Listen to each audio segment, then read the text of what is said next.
comes to an appeal in the matter of Dr. Marcus Bicknell and Nottingham, NHS Nottingham and Nottingham Integrated Commissioning Board.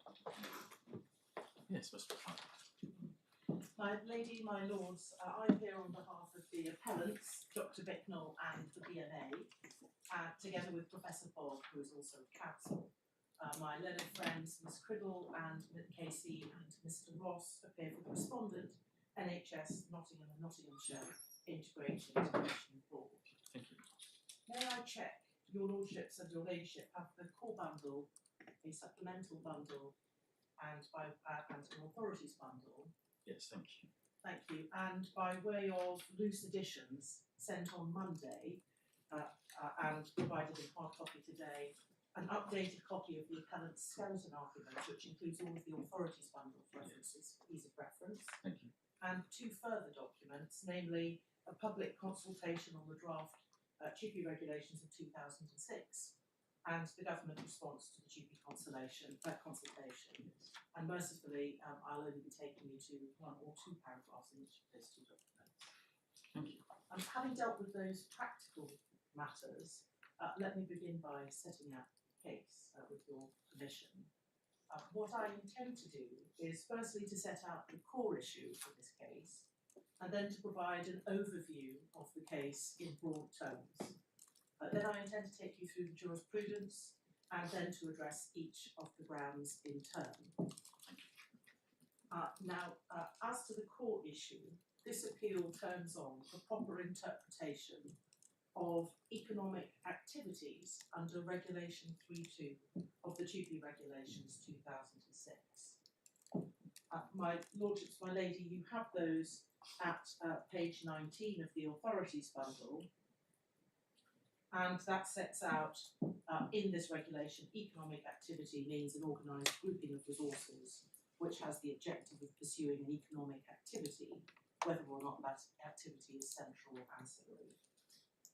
And it goes closely hand in hand with the test in the case, in an EAT case called Nichols and Croydon London Borough Council, which you have in the authorities bundle at tab 34, page 609 onwards, which deals with economic activities in the context of commissioning. Now, those domestic regulations, the GP 2006 regulations, give effect to an EU directive, the Transfer of Undertakings Directive 2001, which is in your authorities bundle at page 14. And the regulations and the directive are designed to safeguard employee rights in the event of transfers of undertakings, businesses, or parts of undertakings. So in other words, where there is a change of employer in certain specified circumstances which are defined as a transfer, that is where the directive and the regulations are applicable. The 2001 directive that we'll be looking at in a little more detail in its current incarnation is the successor of 1977 directive, which you have in the authorities bundle at page 5. The transfer itself is defined in Regulation 3.1, and we'll look more closely in a moment at what that means. But as I say, it is a transfer where there is a business undertaking or part of an undertaking which is situated immediately before the transfer in the United Kingdom to another person, where there is a transfer of the economic entity which retains its identity. We've got to the Regulation 3.2 definition already. In other words, absent there being economic activity by the entity, there can be no transfer. And the regulations and the directive and the jurisprudence show that there is a binary approach to the legal classification of activities. The regulations apply where there are economic activities and do not apply where the activities are the exercise of public powers. And the distinction between economic activities and the exercise of public powers has been considered by the Court of Justice in two contexts that are under consideration in this appeal, although the concept of economic activities appears in a number of other places across EU community law.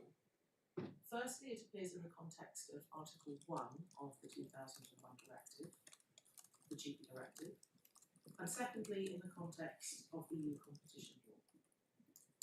And it was in that context, in the case of Nichols and the EAT, that it prayed in aid a competition case called Laing, which we'll look at in greater detail. Now, in both contexts, it's right to say that the Court of Justice has held that an economic activity is any activity which consists of offering goods or services on a market, regardless of the status of the entity which carries it on or the way in which it's financed. And that comes from a case called Hoffner and Elsa and Macatron, a competition law case from 1993, where, and so we say that a person who's come into this distinction afresh might be forgiven for thinking that it's a straightforward question to decide whether or not a matter is economic activities or the exercise of public powers. Regrettably, it is not, and it has generated a substantial amount of jurisprudence, not all of which is easy to follow. And Fennin itself is a case in point of a case that's not particularly easy to follow. Now, no doubt, one of the reasons why this has become an issue of some complexity and difficulty in application is because of the changes that have been seen over the past few decades as what is typically seen as an exercise of public powers and an economic activity due to the way in which public authorities are carrying out duties and their actions. Now, in Fennin itself, which is the case that looms large in this case, the Advocate General said, in the context, as I say, of a competition case, not a cheapy case, he gave this warning. He said, and this is at paragraph 26 of the Advocate General's opinion, which appears at page 317 of the authorities bundle, which is cited. He said that in seeking to determine whether an activity carried on by the state or a state entity is of an economic nature, the court is entering dangerous territory, since it must find a balance between the need to protect undistorted competition on the common market and respect for powers of the member states. The power of the state, which is exercised in the political sphere, is subject to democratic control. A different type of control is imposed on economic operators acting on a market. Their conduct is governed by competition law. But there is no justification where the state is acting as an economic operator for relieving its actions of all control. On the contrary, it must observe the same rules in such cases. And as I say, the court will be acutely aware that much has changed in the past 30 years as to how public sector bodies operate, whether through contracting out, tendering, and within the NHS, the well-known creation of an internal market since the 1990s. Certainly in this case, as we'll come on to see, the CCG's own approach in this case was wishing to outsource the provision of clinical advice, including by dismissing employed clinical advisors like Dr. Bicknell, and to obtain that clinical advice for commissioning purposes through self-employed contractors and through other operators, including through big business such as Deloitte.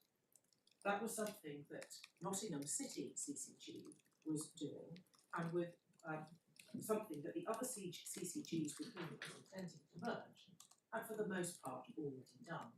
And I invite the court to look up in due course paragraph 45 of the ET's judgment. In fact, that's at Core Bundle 116.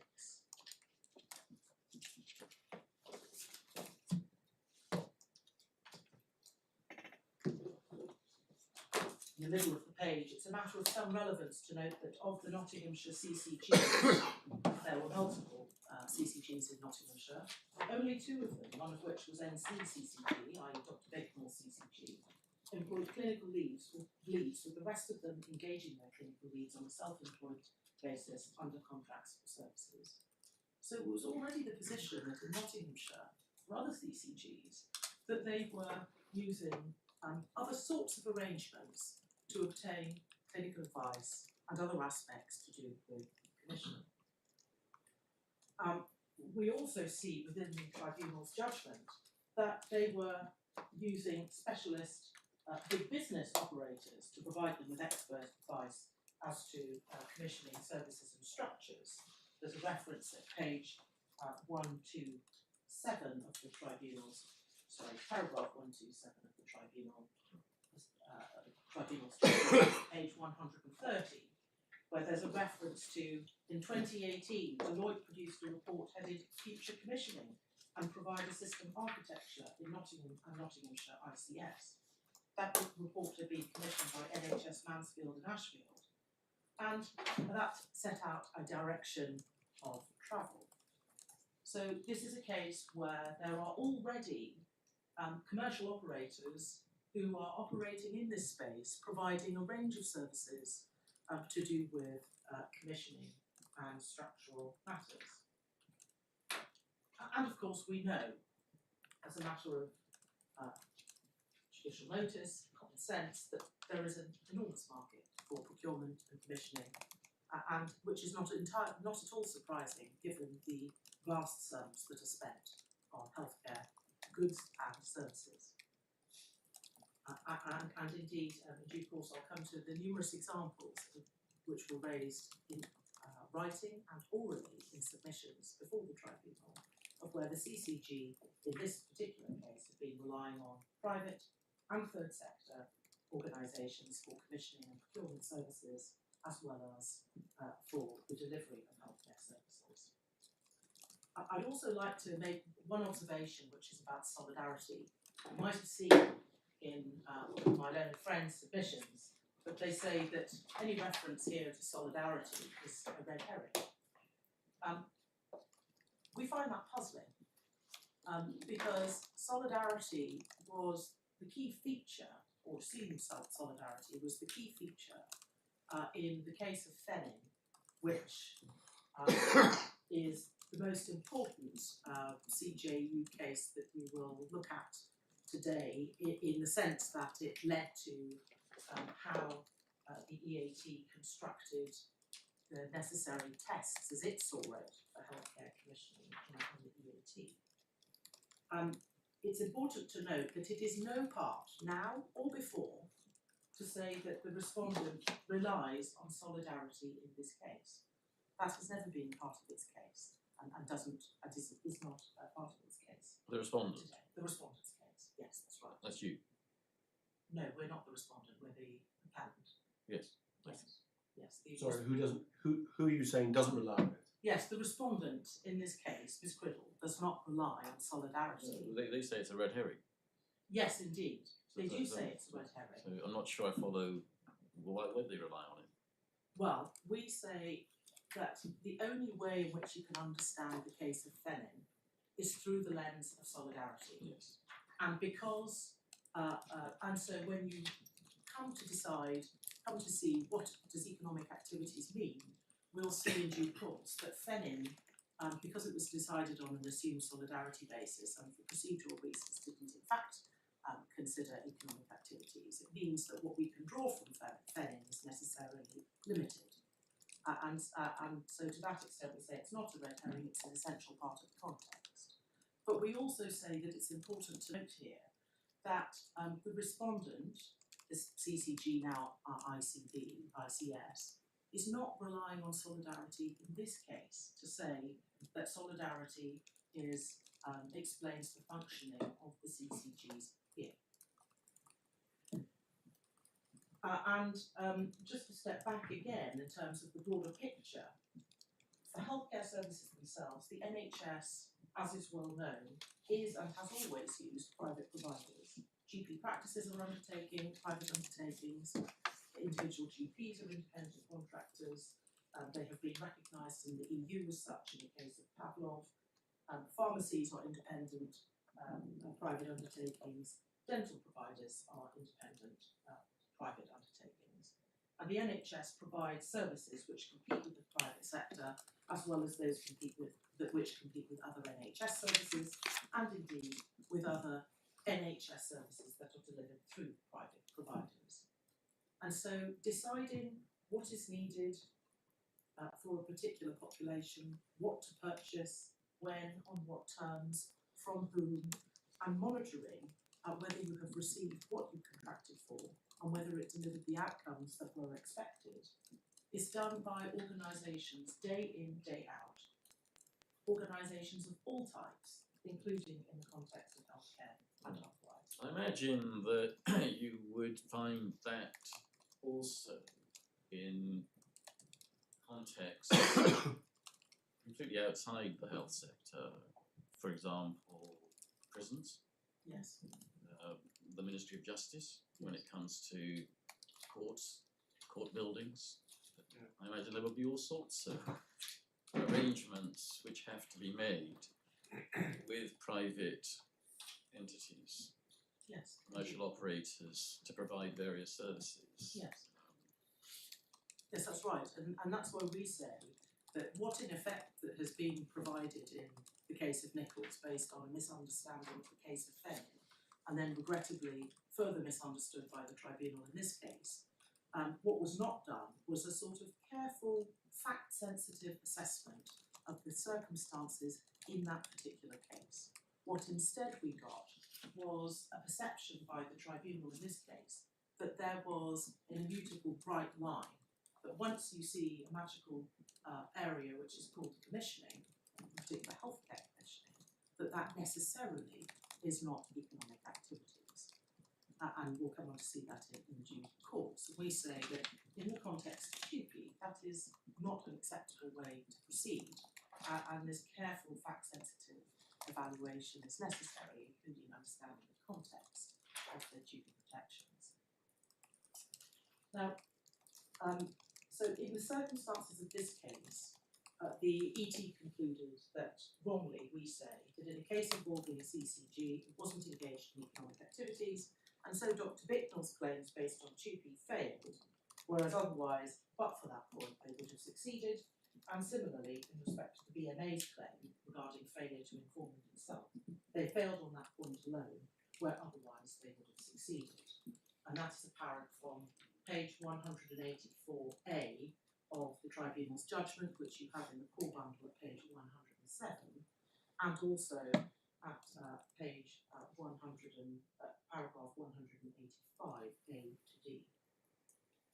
So we say that the tribunal got matters badly wrong. It erred in law in a number of ways. Firstly, because instead of looking at the activities and undertaking this comprehensive fact-sensitive inquiry, which considered each of the two potential possibilities, in the first place that the activities were economic activities, and in the second place that they were alternatively the exercise of public powers, it instead considered that it was bound by Nichols and Nichols' explanation of the law set out in Fenn. I'm so sorry to interrupt. May I just ask a question? Is it right that there are only two possible alternatives, i.e. economic activity or the exercise of public powers? And might it be possible for an entity not to be engaged in economic activity and not to be exercising public powers? It's an excellent question, my lady. The position is that in terms of the jurisprudence, two categories have been recognised and two alone, and indeed they've been identified in a number of places, including in the US, although we say that's not the only place. And forgive me, I forget the reference immediately to which CJU case it is where that has been established, but I'll return to that in a moment. It's clear to me that, I mean, this is just a rather ignorant, sort of superficial view. That what about a charity that isn't exercising public powers and isn't economic activity? Yes. Well, how do you classify that? Yes. Well, it's an excellent question, and the way in which economic activities has been explained in the jurisprudence has identified quite how wide a context it is. So a concept it is. So, for example, providing services completely free of charge to drug addicts in Holland, where the money came from a subsidy and then there was a transfer of the subsidy to another organisation, as was the case in Dr. Sophie Redmond, is one such example. Those were entirely free services of charitable or quasi-charitable nature, and yet found to be economic activities. Can you have a hybrid situation where an entity is both conducting economic activity and a public service? Yes. And if you do, I'm talking on a very high level here, what is the correct interpretation? Yes, well, it would be possible to have a mix of those activities in both, and then, of course, that leads to a hard case where you need to decide whether there are sufficient economic activities to make it something that falls into economic activities. And there are a number of cases, Elisabeth and Plistra being one of them, which deal with cases involving solidarity, which fall into the exercising public powers category, where these are compulsory insurance cases, where individuals have complained that they had to pay in for compulsory sickness and maternity insurance, and the solidarity aspect of which, i.e. how much individuals are cross-subsidising other individuals, was looked at with great care by the CJU, as I say in the case of Elisabeth and Plistra. But in subsequent cases, there was less of a solidarity angle and more of and so in some of those cases they were found not to be the exercise of public powers. And so I think we would say that in those contexts where you have this mix, one would need to consider carefully whether in the circumstances of that particular case, the functions that you were looking at fall on one side of the line or the other. Now, as I say, these are not always easy questions to answer.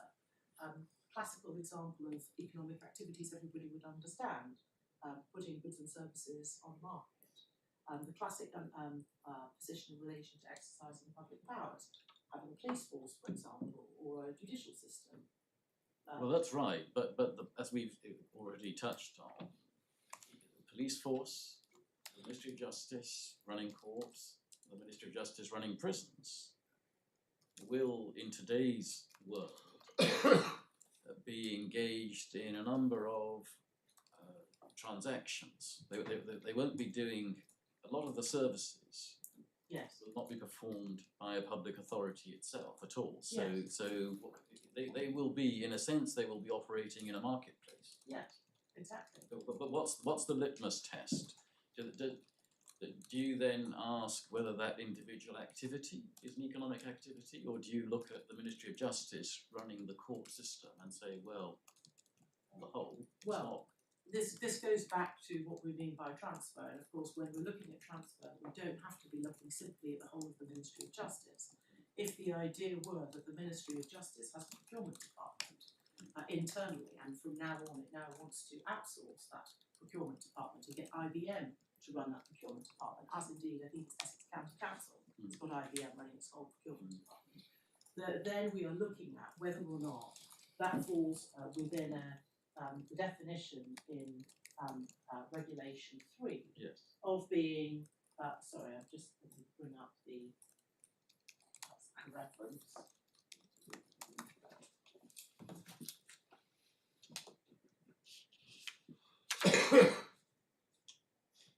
We're looking at whether or not there is a transfer of an undertaking. Obviously, that has to be looked at, i.e. where there is a transfer of an economic entity that retains its identity. So if we've got 25 people, and I'm sure it's many more than that, working in the Ministry of Justice procurement department, and the intention is that those that there is a transfer of those functions to IBM, then we're looking at whether or not there's an organised grouping that transfers there. So we're not looking at the entirety of the Ministry of Justice when analysing I understand, this. yeah. But you accept, I think, but please correct me if I've misunderstood, that the mere purchase of services isn't enough. Mere purchase of services is not enough. So what is it in this kind of context, or in the example of the procurement department of what is undoubtedly a public authority, the Ministry of Justice, what is it beyond the mere purchase of services that's going on, which you say Yes. takes it over the line? Yes. So we say that you need to look at whether that is being done in a market context. And there's a that case which deals with economic activities.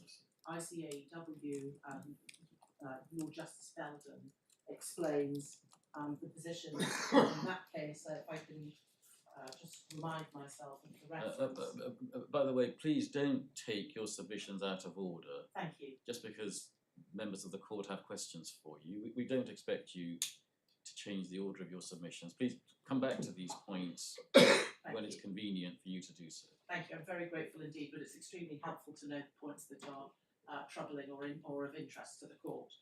And my lordship, if I might return to the point that you asked about are there two categories, or are there more than two categories? Yeah. The case which would be most helpful to look at is paragraph 30, the case called Eurocontrol, which is at page 127 of the authorities bundle.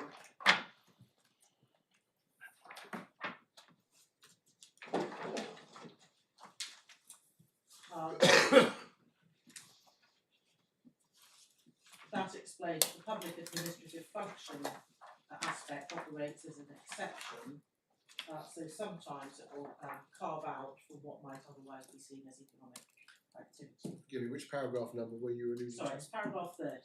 At the end of the judgment. Yes.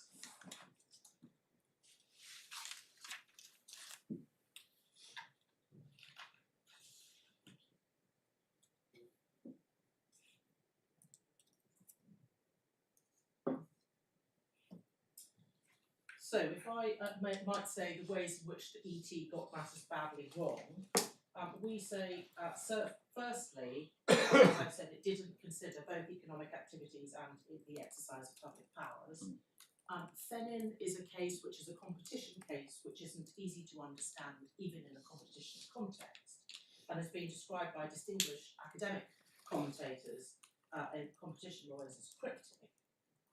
But whatever Fenin means, Nichols went further than the most likely reading of that case and created at paragraph 42 of the Nichols judgment, page 623, a bright line rule that commissioning of goods and services cannot itself constitute economic activity. And they did so by saying that, having looked at Fenin, it follows that the purchasing or commissioning of goods and services cannot itself constitute an economic activity, but that a body that supplies goods or services on a market is carrying out an economic activity, both in the supply of those and also in purchasing the goods or services for the purpose of that supply. Now we say that went too far. Commissioning was not a feature of the Fenin case at all. What was a feature of Fenin was purchasing. It was purchasing medical supplies, and by contrast, commissioning is a far greater bundle that goes beyond purchasing, which includes planning, the purchasing and the monitoring, including the contract management and quality. And what needed to be understood was what was set out at paragraphs 25 and 26 of Fenin. And we say that in fact what the ET did was to, as I say, misinterpret Nichols and Fenin.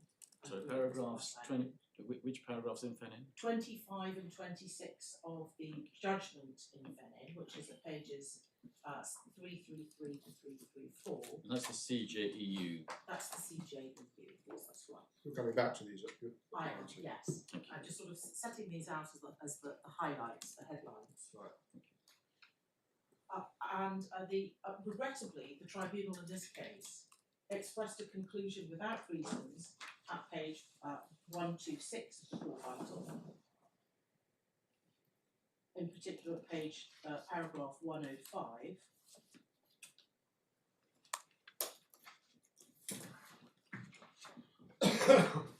where it says, we find that the principal work of NCCCG was to commission healthcare services from providers to be delivered by those providers. That falls squarely within the first limb. There's nothing in the present case to enable us to depart from that precedent. CCGs do not, and NCCCG did not supply goods or services on the market. It's not without more undertaking an economic activity. Which, sorry, No, no, please. I was going to say which sentences or phrases in that paragraph do you say particularly is wrong? Well, we say that it's a conclusion without reasons, without having looked at the specific matters that were economic activities. So it doesn't look at the planning, doesn't look at the monitoring, doesn't look at the package of services that are being provided as part of the commissioning of healthcare services. So you don't quarrel with the sentence which says they don't supply goods and services on the market, but you do quarrel with the next sentence. Well, they Or maybe do I'm being too analytical. supply goods and services. Well, they do supply services in the sense of they are providing services of commissioning. The commissioning services themselves are services, and they are services that are provided in part by the CCG to itself, and they're also services which are bought in by the CCG through others, whether those are independent contractors like some clinical advisors who were engaged in that way, or through others, whether that's Deloitte or others. Do they provide them on a market? Yes, they are provided on market because it's the services that you're looking at, whether there is a market for those services, and there is a market for those services. Indeed, the CCG is involved in that market in obtaining such services. I'm just looking at, obviously what the ET was doing, rightly or wrongly, was following what it considered to be a binding precedent of the EAT Yes. in Nichols. Yes. That's their reasoning.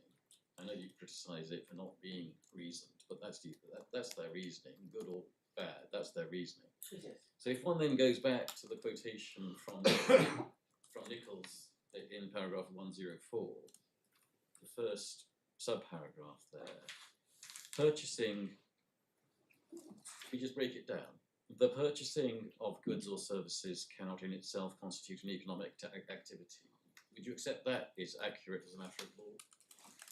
Well, purchasing is not itself an economic activity, but commissioning. That's why I asked my question as So I did. yes, all right? indeed, so we Let's don't just pause on purchasing first. Right? Yes. That's accepted. Right, then Mr. Justice Lavender said the commissioning of goods or services cannot in itself constitute an economic activity, and you do dispute that. Yes. Now, I don't know whether it's helpful, it may not be, but if we say take IBM or Apple Yes. or Google, Yes. so the kind of people who nowadays get contracted in, but let's just say they have a commissioning department. Yes. Speaking aloud for myself only, I wonder what the position would be, what on your submission, if it was IBM's commissioning department, they're commissioning Yes. services Yes. from from outside. Yes. Would you accept then that the commissioning of goods or services cannot in itself constitute an economic activity? No, we would say it does constitute an economic activity because So how are we to draw a distinction in law? What is the litmus test? How do we know the distinction between when, or do you say that actually the reasoning, if it applies to IBM, it applies to the Ministry of Justice or the Department of Health or? yes, precisely that. I see. That's right. And so it's not about whether in fact the organisation has outsourced its commissioning, it's about whether it's possible to do so. So commissioning is an economic activity, or can be, it depends on the facts of the case. Yes. Right, and you would, but that would also mean that that could be true in the competition law field. So your submission, in that sense, does not depend on this being an employment law context. No, but we say that where it might be in the competition law field, but we say that when you're looking at competition law jurisprudence, you're not prevented from looking at competition law jurisprudence. Obviously, economic activities is a concept in competition law under EU law, but we're saying that it's not determinative, and there may be considerations that apply in a TUPE context that don't apply in a competition law context. One of those is obviously the protective purpose of the TUPE directive and the regulations that follow that, and indeed that the regulations can go further than the directive in terms of specifying the protective purposes. And indeed, in the UK, in the 2006 regulations, the UK went further than what was required under the directive, and it identified a further category of relevant transfer, which is a service provision change. And perhaps it's helpful for me to just deal with that now, given the questions that have been raised. Again, I don't want to take you out of order, because you were telling us in summary form why the ET erred, and I want to make sure that you Yes. have had enough opportunity to make those points. Yes, well perhaps I'll come back to that in just a moment. Up to you. Thank you. So we have, if I can invite you to turn up the loose documents, which is the public consultation document on the Yes. revised draft regulations. So that is, if I can invite you to look at page 18 of that document. There was a suggestion that what should be added. Sorry, I think it's better if I take you to regulation 30, page 39 first, which is the draft. This is only a draft, it was changed, and the reason I'm taking you to it is in order to demonstrate what that change was. So a relevant transfer there is at regulation 3, page 39, and the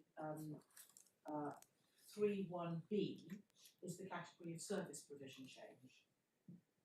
And so this was an addition, it's not mandated through the EU directive, and it says that the situation is one in which activities cease to be carried out by a person, a client on his own behalf, and are carried out instead by another person on the client's behalf, a contractor. So that deals with your Apple example of outsourcing the procurement department. The second is ceasing to be carried out by a contractor on a client's behalf and instead carried out by another person. So Apple has already contracted out its procurement to somebody, and then it's further contracting it out to another person.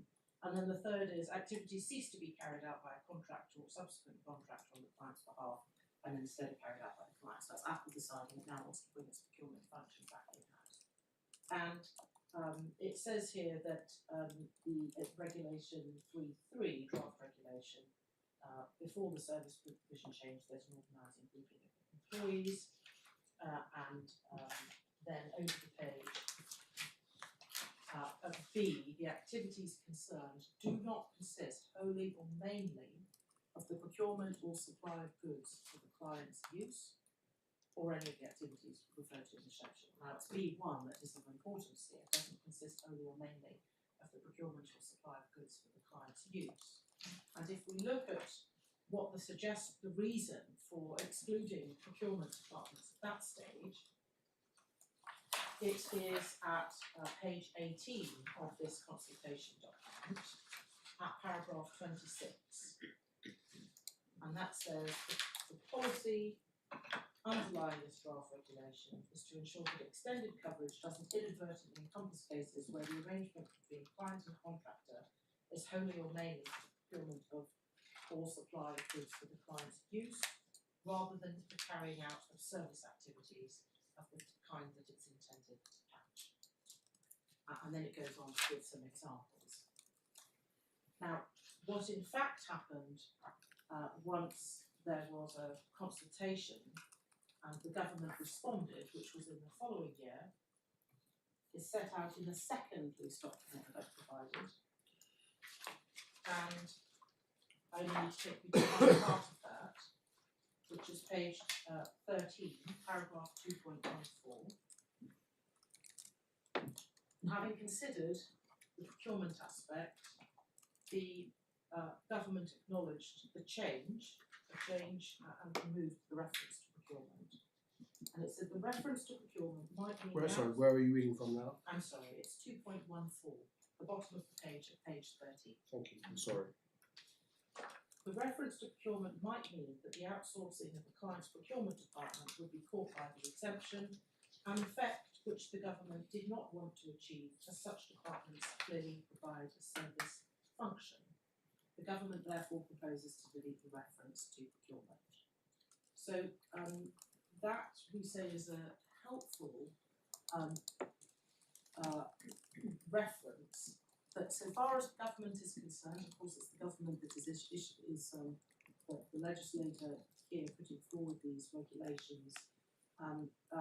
It considers that procurement is clearly a service function, and we say that that is important when considering procurement. Obviously, very approximate.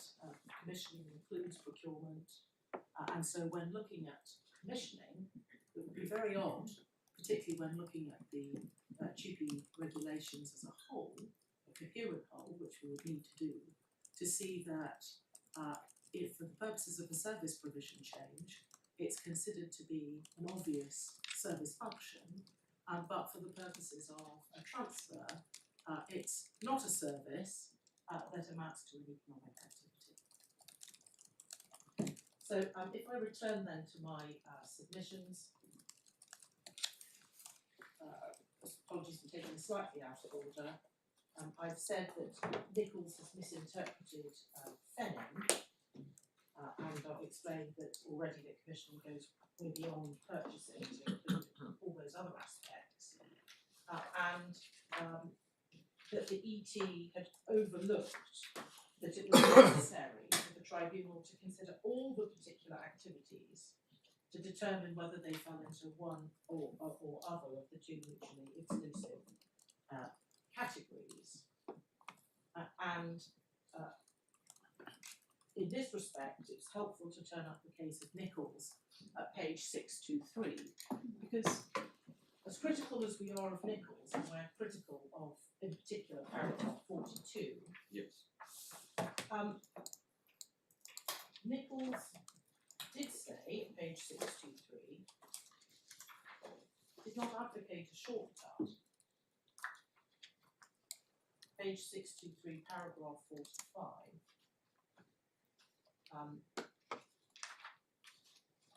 Having looked at the authorities and now trying to pull together some of the threads from the authorities, we see a heading, the two mutually exclusive alternatives. Yes. In a case such as the present, it is necessary for a court or tribunal to consider the particular activities exercised by the entity being transferred. This has been referred to as the functional approach. The court then has to decide whether those activities fall into one or other of two mutually exclusive categories. Yes. And then he explains that they apply where activities constitute an economic activity, but not where they fall into the less clearly defined category of exercising public powers.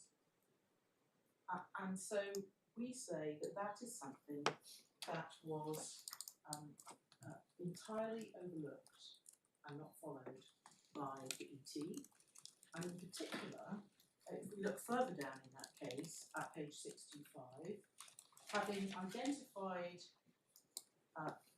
what is an exercise of public authority above and what is economic activities, Mr. Justice Lavender says, so it is relevant for a court or tribunal to ask, and then he sets out 10 different factors which he says are relevant before reaching a conclusion on whether or not those activities are one that can be described as economic activities or indeed exercise of public powers. Yes. You've invited this court to overrule Nichols. Yes. But in fact, I think it's slightly more nuanced than that. You're inviting this court, in fact, to say that paragraph 42 is wrong. Yes. But there are other passages, particularly paragraphs 45 and 55, which are correct. Yes, I think that's entirely right. Yes. It's a limited critique.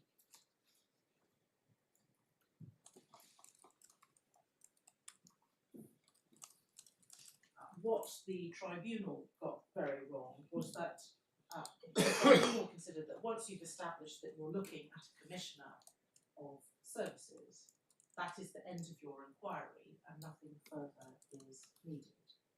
Where that commissioner of services is not providing them themselves. Of course, if they're commissioning the services, then one might think necessarily that they're not being provided by themselves.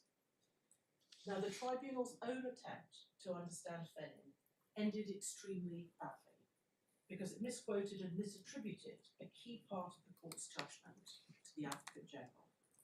The tribunal looked at Fenning, recognised that it needed to look at Fenning because it was a core part of the Claimants submissions that Fenning needed to be understood in a proper context and that one needed to look at the commissioning services themselves as an economic activity, or because it fell within the second limb of the Nichols test of paragraph 42. And that understanding on the part of the tribunal of the claimant's submissions is set out in the core bundle of pages 126 to 127, of paragraphs 106 to 110. Now, the ET purported to cite a passage from the Advocate General's opinion in Fenning. Core bundle page 126, and this is paragraph 111. It's actually core bundle 127. 111, isn't it? 111, that's right. Paragraph 111. The point made by Ms. Petrarchi was that the Advocate General in Fenning said it's appropriate in a commissioning case to consider what the purchased goods will be, the use the purchased goods will be put to, and if that use is an economic activity, then so is the purchasing of the goods. And then we have this quote. Now, there isn't such a quote in the Advocate General's opinion. There is a quote that is very similar to that, but not identical, in the Court of Justice's opinion. And the part that is very close to what the CJU said is the first two sentences of that italicised passage. I.e. that there was no need to dissociate the activity of purchasing goods from the subsequent use to which they were put in order to determine the nature of the purchasing activity. The nature of the purchasing activity had to be determined according to whether or not the subsequent use of the purchased goods amounted to an economic activity. And then you can see how the tribunal has treated that. They say, Ms. Petrarchi says we should apply this approach and don't dissociate commissioning of services by the CCG from their delivery by the actual providers. If the delivery amounts to an economic activity, so does the commissioning. Now, they're talking about if, for example, the CCG has commissioned hip replacements, then if hip replacements are being provided on the market, and the provision of hip replacements is an economic activity, which of course we say it is because one can choose to have it provided by the NHS, by a private provider through the NHS or in other ways, then not only is the provision of hip replacements an activity which is an economic activity, but so is the commissioning of those hip replacements. But we see what the tribunal did with this. The tribunal said the Court of Justice did not consider this aspect of the AG's opinion, completely misunderstanding that this is, in fact, the Court of Justice's finding, that you don't dissociate. And in order to find out whether the activities of commissioning or purchasing are economic activities, you have to look at what happened with the downstream use. Does the first part of paragraph 111 accurately summarise your submission to the ET?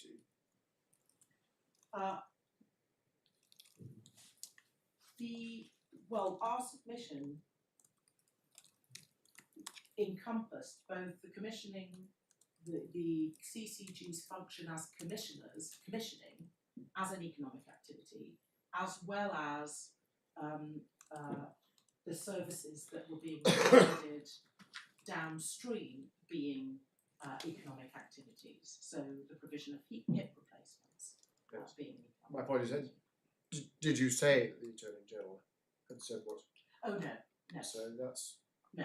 That completely wrong. That is completely wrong. That was, and in fact, my submissions, and I have a hard copy of the submissions which I can hand up from the ET if it's helpful, in fact quoted word for word from the relevant paragraphs 26 and so on of the Court of Justice's judgment. So it's something of a mystery. First of all, why a direct quote wasn't accurately captured in the tribunal's judgment, and secondly, how it could have been misattributed to the Attorney General. If we replaced the Advocate General with CJEU in the first sentence of 111, does that accurately summarise your submission? Well, that was certainly part of the submissions, yes. And did you quote, as part of that submission, the first two sentences of the quoted passage in italics here, ascribing it correctly to the Yes. court? Yes, and that's apparent from my written submissions which went to the ET. Okay, so, and did you then say, paragraph 12, that they, ET, should adopt this approach, and thus not dissociate commissioning from delivery by actual providers? Yes. Yes, Right. I did say that. So the And so- submission, so that ET got your submission right Yes, well, to that extent. up to this point. Yes, up to this point, those are submissions. I mean, I also made the broader point about the fact of commissioning itself being a service. But if we look at paragraph 113, we see- Unfortunately, any attempt to get the tribunal off the hook, as it were, falls down at paragraph 113, Indeed. you would say, because Indeed. the reason they give for not accepting your submission is it was the Advocate General's Yes, opinion and not the court. precisely. So all very nice to hear, Ms. Matraki, but that's only the Advocate General, and so we are not bound by an opinion of an Advocate General. You know, ... Had it been the CJEU, we would have been much more interested in it because the CJEU was Nichols, and so they say we can't ignore the binding precedent of the EAT as set out in Nichols. So they clearly thought that there was a difference and between having heard an Advocate General's opinion and the CJU's opinion, and they decided to defer to Nichols. So we say that is hugely problematic because what we have is a hopelessly tangled and confused misunderstanding of Fennin, and we say also a misunderstanding of Nichols. If what Nichols means is that there is this bright line, if it means that when we say Nichols, paragraph 42 is wrong, and if there isn't such a bright line, then it's obvious that the tribunal interpreted it as being such a bright line. Well, that I think you would say that's clear from the first sentence of paragraph 114. Yes, yes, indeed. So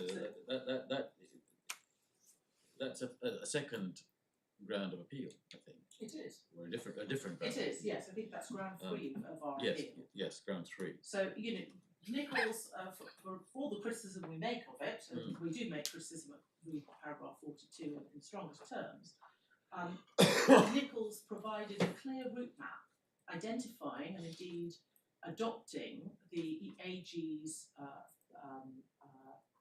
passage in Fennin, where I say about the court entering dangerous territory when looking at whether or not a matter is economic activities or exercising public powers. Yeah. And the need, the reference to the word necessary, to look at whether or not it's one or the other. Again, And ignored it. I didn't want to interrupt you. I just wanted to make sure I understand the overall structure of your submissions, because obviously I have to keep an eye on Yes, indeed. the time. I don't want to preempt what you're going to say about the different grounds. I know there are 4 grounds of appeal, Yes. but just to see the overall landscape. Yes. you were to succeed on ground 3, Yes. that would be on the basis that the ET expressly directed itself that it did not need to go on to consider the 10 points, Yes. and therefore it simply hasn't examined the facts by reference to those at all. Would it follow that we would remit it to the ET? Yes, it would follow, and indeed that, as I understand it, is also my learned friend's position on that. Yes, that's what I thought. Yes, but of course, let us go beyond that. It wouldn't be sufficient simply to look at whether or not these are the exercise of public powers, because we say there's a more fundamental misunderstanding here by the tribunal as to what constitutes economic activities. So it's if they are using a very restricted view of what an economic activity is, then simply looking at whether or not they're public powers, one might not have confidence that that is going to be an exercise that is properly undertaken either. Okay. Well, I'm sorry that we have interrupted the flow of Not your at all. submissions, It's immensely helpful. but the agreed timetable was extremely helpful, Yes. and I think we all need to be conscious that you must finish by 12:45 Yes, and thank you. get through all 4 grounds of appeal. Thank you, that's right. And I should say, really, ground 1 and 2 are the grounds that will detain us longest. Yes. Ground 1 has 2 alternative submissions. Essentially, on ground 1, we say, and I'll just come to this in overview, we say that, as I've already prefaced, Fenin is not easy to understand, but the most likely meaning of that is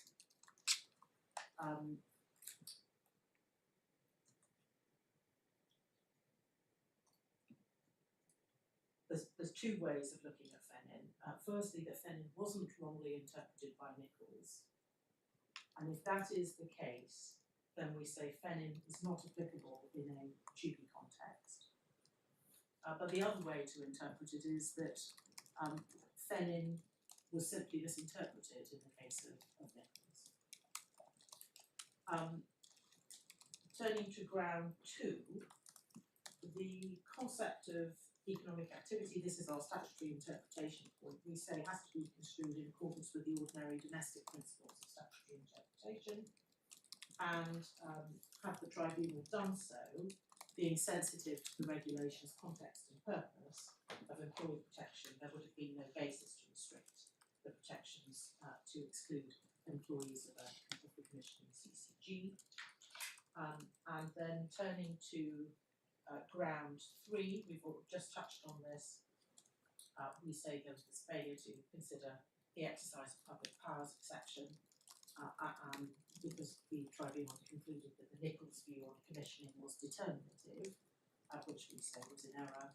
And then we say that the tribunal, lastly, ground 4, wrongly treated the CCG's ancillary functions as relevant to its legal characterisation. Now, if we turn then to the second part of the submissions of the law, I think it's important to emphasise that there has only been one case before the CJ review in the TUPE context where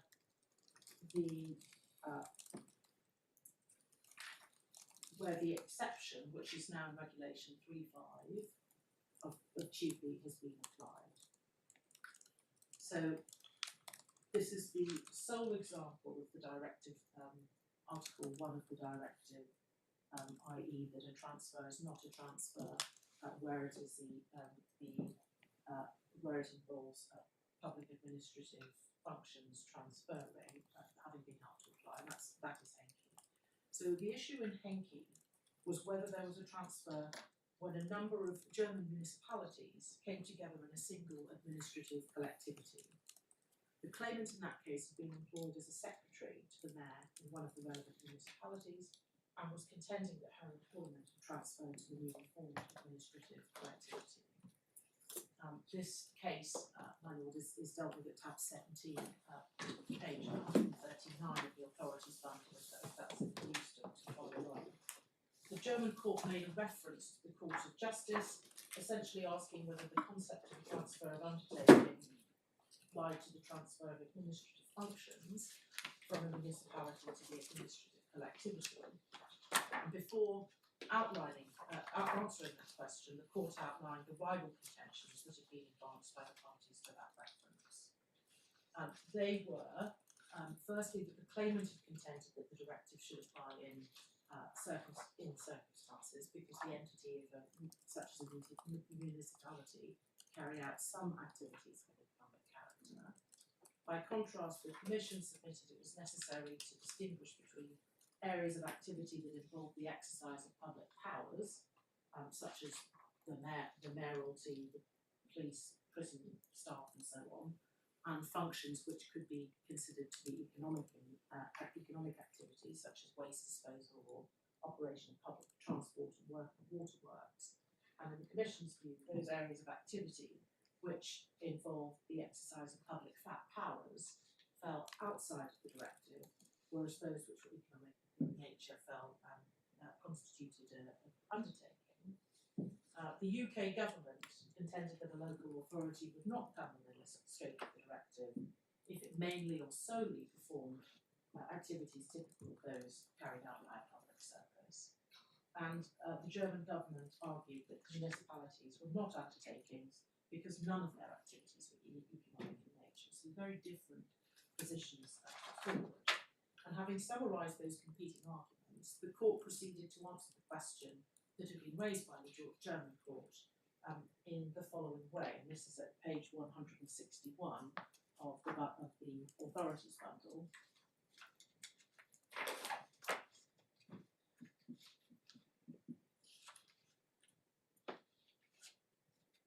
Paragraph 13.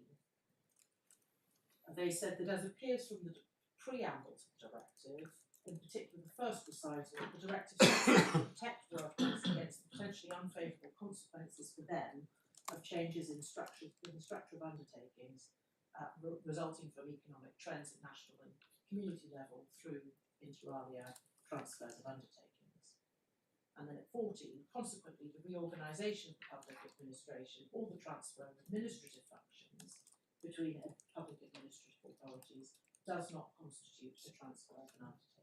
That was based on the preamble, it says, of the 77 directive. Yes. Was there any change in the preamble to these later directives, which we have observed? Not.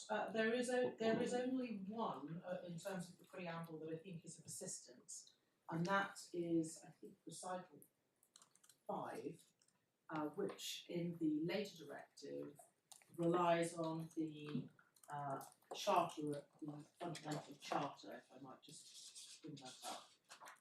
I think it's at 14 of the authorities bundle. Yes, so the only difference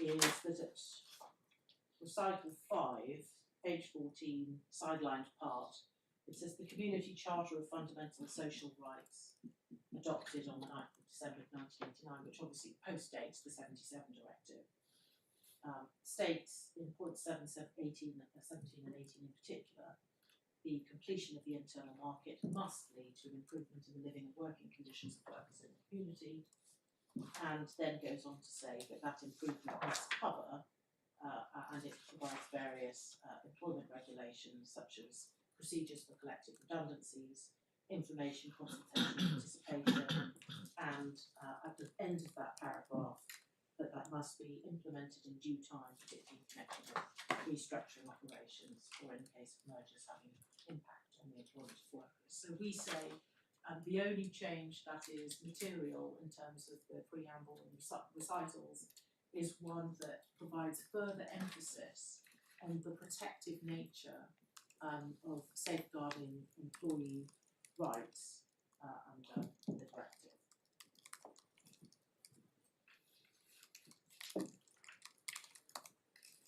So if we step back and go back to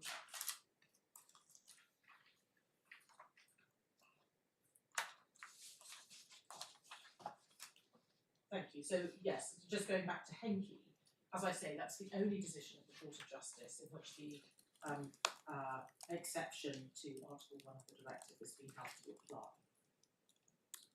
Now, in a subsequent case, a case called Mayor, which I don't need to go into the facts, but it's Authorities Bundle 258. In fact, let me take you only to the Advocate General's opinion.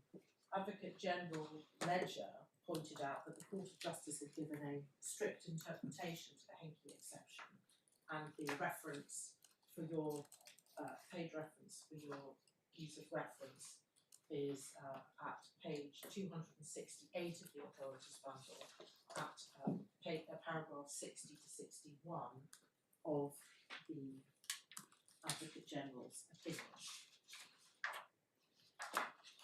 And more importantly, and I will ask you to take this one up, since Henke, the Court of Justice has considered the TUPE in the case of Scatterlon. That's at tab 30 of the Authorities Bundle, and begins at pages 513. As I say, it's a TUPE case which post-dated the case of Fennin, and there has been no reference in that TUPE case to Fennin at all, notwithstanding the fact that Fennin plays a large part in this particular case. And at paragraph 43 of that judgment, that's on page 552,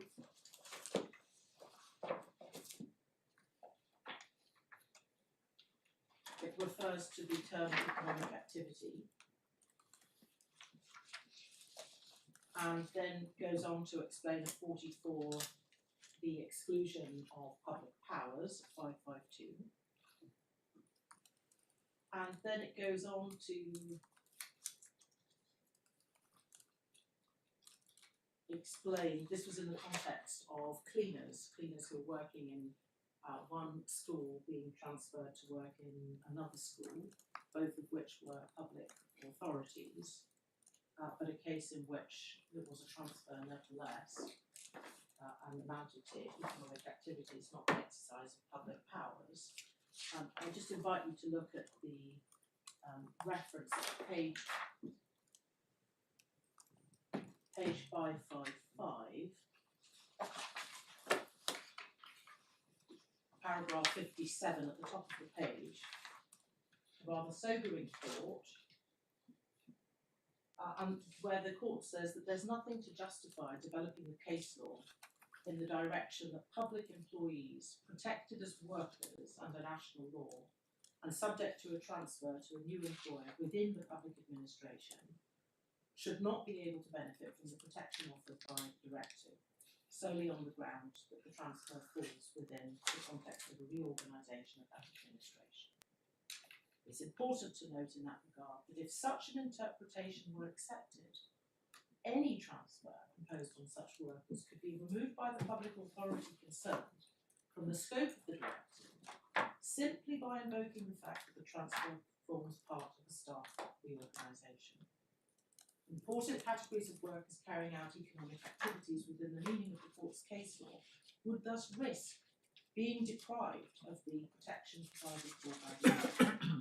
The latter would be difficult to reconcile both with the wording of Article 2, according to which the transferor and transferee may be any physical or legal person having the capacity of employer, and with the need bearing in mind the objective of social protection pursued by the directive to interpret exceptions to its application strictly, and it refers to the EC in Italy. I'm afraid I'm having two problems following this. One is that in the middle of paragraph 58 against letter C, it refers to important categories of workers carrying out economic activities. I thought the question was whether the entity is carrying out economic activities. Because I think that's right. It is about whether the entity is carrying out an activity. So why are they asking a question about workers carrying out? Yes, I think what they're saying is who the beneficiaries in the event that there is a transfer within the meaning of the directive, and those workers, i.e. not people who are doing something that is the exercise of public powers, but people who are engaged in the work which is an economic activity, would be deprived of having that protection. I see. That may deal with my second as well, because on the face of it, paragraph 57, if read literally, might imply that no workers should ever be outside the scope of duty. In other words, I don't see what public administration exception would be left. Well, I think this case itself is a good example, because the economic activity there was cleaning services. Cleaning services were moved from one school to another, part of a different public entity. Yeah. So an example of public power which wouldn't be outsourced wasn't economic activity. If I go back to the VAT case that we referred to, there the ICAEW was charging to provide various accountancy certification, and they wanted it to be VATable, because then they would be able to offset the VAT, the costs that it cost them to provide those services. And in that case, that was found not to be an economic activity, because even though there was payment, this was something that was not something where it was alien to consider the commercialisation of that activity. So that's one example where you say that that's not something where you're going to have things on the market. This was exercising, in effect, a kind of public power to grant this certification to accountants, which is not going to be marketable. It's in the same way that providing approving planning applications or deciding a case is not going to be something that is subject to monetisation. That's helpful, but I'm just wondering how far this can all be taken, because even what might be called a classic or core public authority, like, the Ministry of Justice running the courts, Yes. or the prison service running state prisons. Classic, if you like, those are things that are classic state functions. Yes. They might be thought to be the essence of a functioning state.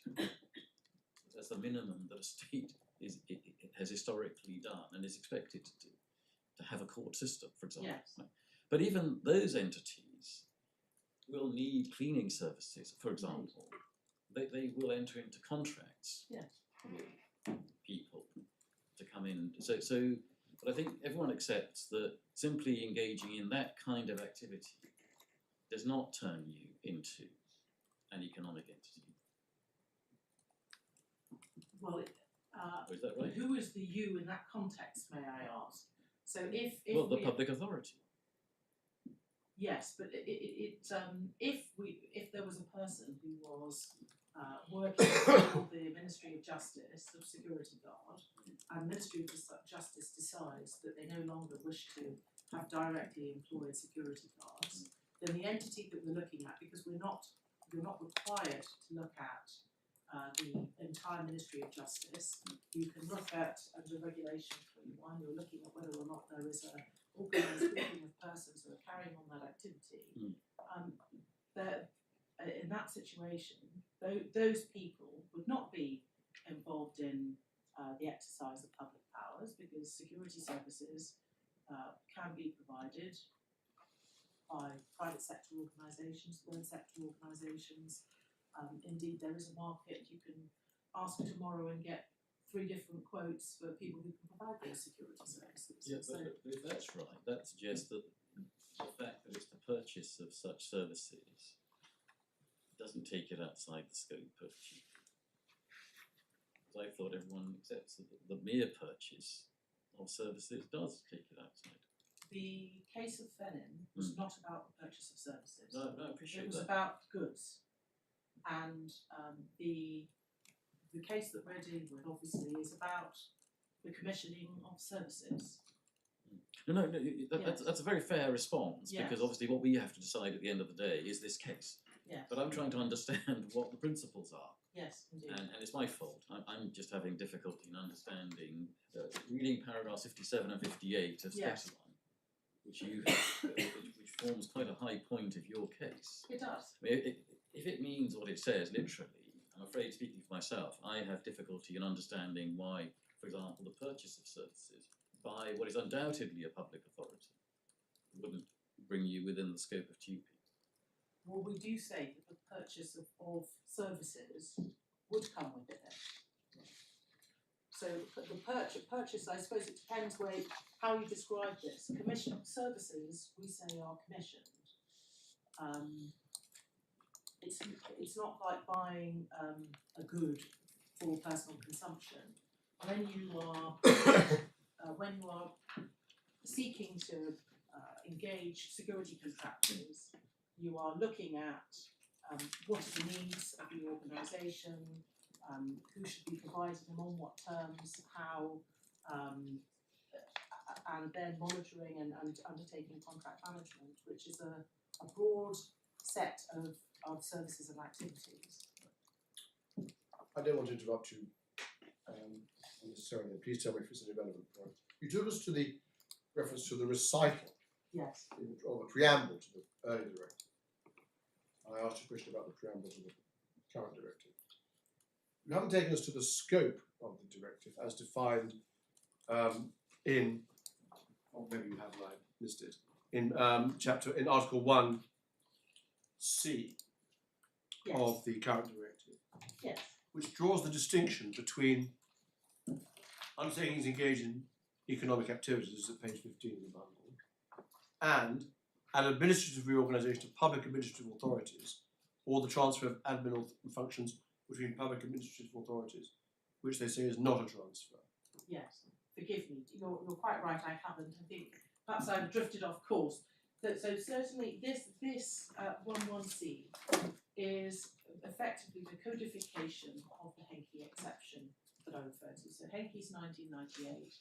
This directive is 2001. Scatterlon is the only case that has considered, the CJU has considered this subsequently, and it has made this, as you say, the high watermark of our case, and also we say a necessarily strict interpretation of the Henke exception. And it's an entirely fair point, my lordships, that you made, and in particular, Lord Justice Singh. So one of the reasons why you say, well, and so who does it exclude? That's sort of the point.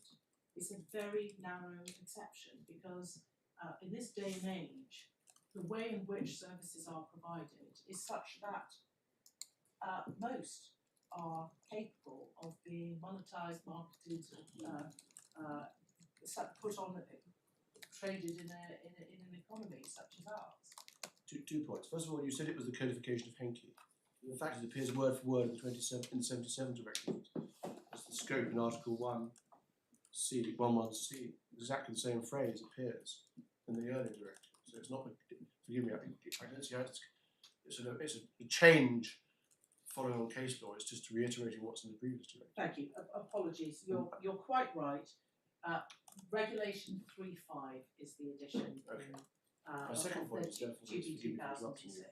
The second point following on from that is this. Again, tell me if I'm talking nonsense. Why isn't commissioning an administrative act? Why isn't the transfer of functions from one commissioning group to another commissioning group transfer of quotes administrative functions between public administrative authorities? Yes, well, that's what this entire case is about. Yeah. And we say it's because commissioning is itself an economic activity. And so if commissioning is an economic activity, then when you transfer an economic activity from one entity to another, then that is subject to... And one way of testing that, you say, I'm not saying I agree with you, Yes. so one way of testing that proposition is if it were Apple, you'd have a commissioning department Indeed. doing Yes. exactly the same, Yes. otherwise, Yes. would we say that falls within the scope of TUPE or not? Exactly. And indeed, the fact that there is a statutory underpinning where it said, CCG should be going out there and getting value for money in services and making sure that the health needs of the local population are covered is nothing to the point. Many of the cases in which there has been an economic activities established have a statutory underpinning of that nature. The fact that the services are free is nothing to the point. The question is whether or not these are services that could, in theory, be performed on a market. The trouble with that again, that may be going too far. I want to know what the principle is, you see, because even prisons can be run by a private company. This country has some private prisons. Yes. So even when what might be thought to be a core state function, and Yes. what happens? Does TUPE apply to private prisons? Well, this is why it is so important, and this is one of the points that's made in the excellent article by Dr. Wynne Evans in his case note, his case article on Dr. Bicknell's case in the Industrial Law Journal. Is that in the bundle of authorities? It is in the bundle of Thank you. authorities. I think it's the last tab in the bundle of Thank you. authorities. Thank you. Because what is needed, and this is common to TUPE, and Dr. Wynne Evans wrote the book on TUPE quite literally, what is essential is a fact-sensitive, nuanced analysis of the position. So I cannot stand here and say, well, in all cases involving prisons, X will be the case, because of course, in an EU, not only do we have the EU context, which is the way that prisons operate in Poland may be very different to how they operate here, but we've got a UK context, which is the way that prisons operate here and now is very different to how they were operating 5 years ago or 25 years ago. And so that is why it's not simple to say, but we've always known that's an economic activity. No, that must be an exercise of public powers. There are going to be instances, and this one that you mentioned, my lord, is one of those, where you need to say, hang on a second, is this like economic activities? Is it more like exercise of public powers? And you need to be looking at both sides of the coin, that two-pronged assessment, in order to be able to reach a final decision on it.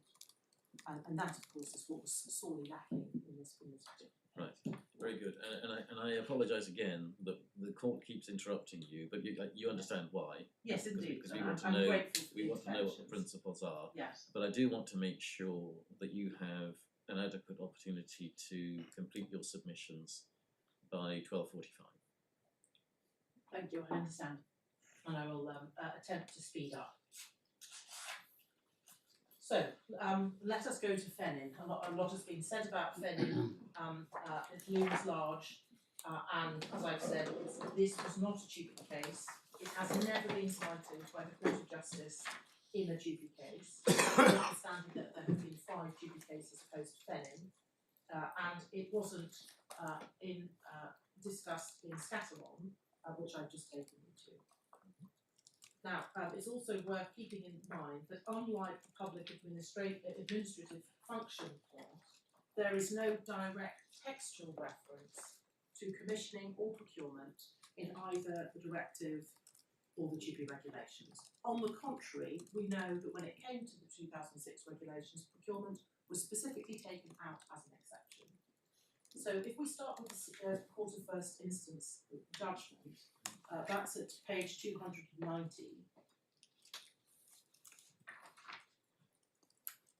We see the background. So Fennin was an association of undertakings that marketed medical goods and equipment that were used in Spanish hospitals. The Spanish Health Service, SNS, which was made up of 26 bodies, and that is important, it included 3 ministries. They purchased equipment for use in the Spanish health system, which was SNS. So the context of this, nothing to do with employees, it is to do with dissatisfaction by the suppliers of these medical goods, Fennin, who complained that they were being paid very late and differently from other suppliers to the SNS. And they considered that that constituted an abuse of dominant position within the meaning of Article 82 of the EC Treaty, which is now Article 102 of the TFEU, because they were taking 300 days to pay their debts to members while paying others more quickly. So this is about commercial relationships between suppliers of medical goods to a purchaser of those goods. And the Commission dismissed the complaint on two bases. They concluded that the 26 bodies weren't acting as undertakings, weren't participating in the management of health services, and that the demand of SNS bodies couldn't be dissociated from their subsequent supply. Now, the Court of First Instance concluded that the SNS purchasing of those medical goods wasn't an economic activity. You see that at page 297 to 298.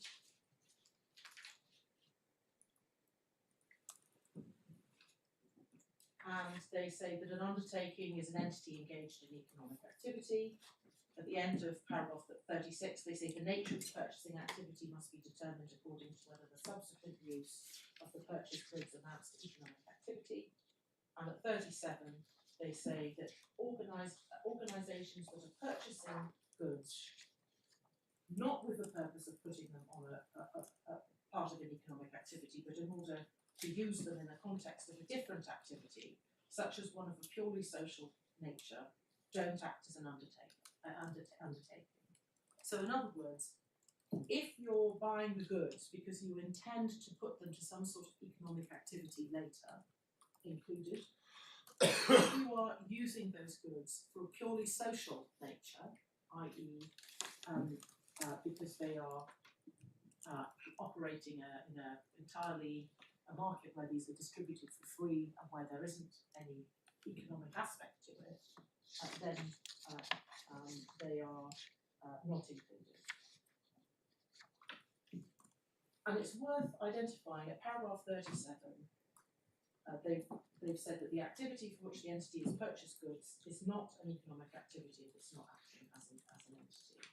And it's in this case that they refer to Pouset and Pistra, which I'm not going to go through again, I've already referred to it, which was that organisations managing health funds were not carrying out economic activity where they were fulfilling exclusively social function and where their activities were based on the principle of national solidarity and non-profit.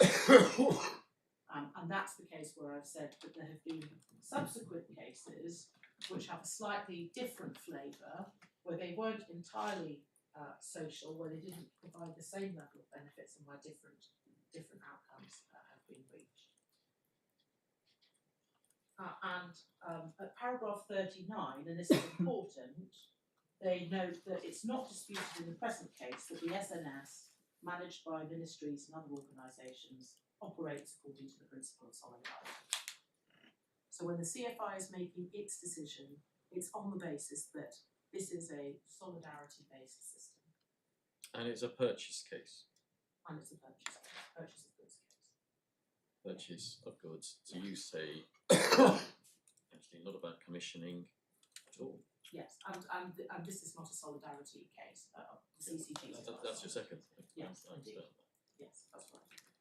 So in Fenin, we then see that at 41, that Fenin, the organisation, has submitted in its reply that SNS hospitals do on occasion provide private care for which patients are not covered by the SNS, such as foreign visitors are charged.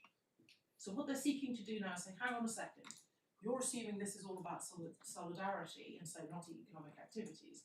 In fact, the SNS is not a system which is entirely solidarity based, and so we should be looking at this as economic activity. And that is not permitted. The paragraph 43, the same page, Commission is not required to examine facts which haven't been brought to its notice by the complainant before rejecting a complaint. This is a procedural point. It's a procedural point, too late. Then at 44, applicant made no mention of this in the original complaint, can't take the benefits of those services into account, rejected the applicant's plea at paragraph 45-295. So the CFI have determined this case on the basis of solidarity in circumstances where Fenin had contested the solidarity but had done so too late. We move then to the Advocate General's opinion. So we also need to keep in mind Fenin is not a case of an entity like a CCG. Fenin involves large number of entities being supplied with particular goods. And that's going to be important when you understand what the downstream or subsequent use must mean. And also, of course, to keep in mind that we're not looking at legal protections for employees of the SNS or indeed of the FENIN organisations. Now, just ask you before we get into the meat of the Attorney General's, sorry, the Advocate General's opinion, at page 311, paragraph 10, there's a reference to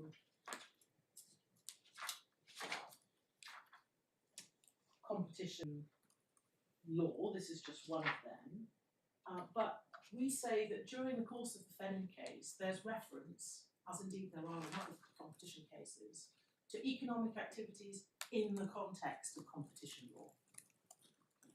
There isn't a sense in which FENIN is saying in competition context and all other contexts in which the words economic activities are being used. And we are looking, because FENIN was adopted in Nichols at the competition position, but there are other areas of community law where economic activities is also used, including in freedom of establishment and in respect of the four freedoms. And we say there's no need to have some sort of converged unitary meaning of economic activities for all purposes across community law. Now, in the Advocate General's opinion, there is a reference to the second criterion, this is paragraph 13, page 312. The second criterion for classifying activity as economic is that of participation in a market or carrying on of an activity in a market context. And then if I can ask you to look please at paragraph 52, this is page 325.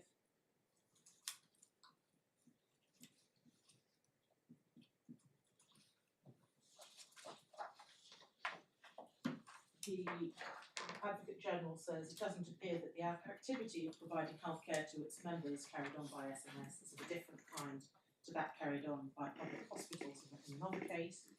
And then they say, halfway down, in order to determine whether that activity is subject to competition law, it's necessary to establish whether the state, with a view to adopting a policy of redistribution by entrusting the activity exclusively to state bodies, which would be guided solely by considerations of solidarity, intended to exclude it from all market considerations. And then it says, SNS is obliged to guarantee universal cover to all of its members free of charge, but the Court of First Instance didn't say whether the requirements of the market were entirely satisfied by public bodies, or whether private organisations having the characteristics of an undertaking take part in it as well. So you have to understand what is the market context here. And then it says the essential information for concluding that the activity was non-economic was not available. So the Advocate General is advocating here that, we'll see this at AG 57, page 326, that the case should be referred back to the CFI to make the findings of fact that were needed. So the question here about whether or not healthcare was based on market considerations or social considerations is not one that could be properly answered. So it's against that backdrop that we now look at the Court of Justice's judgment.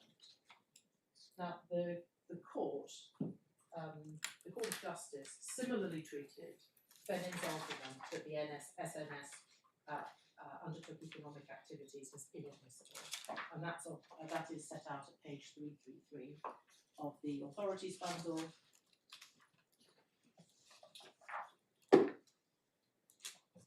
And at paragraph 21.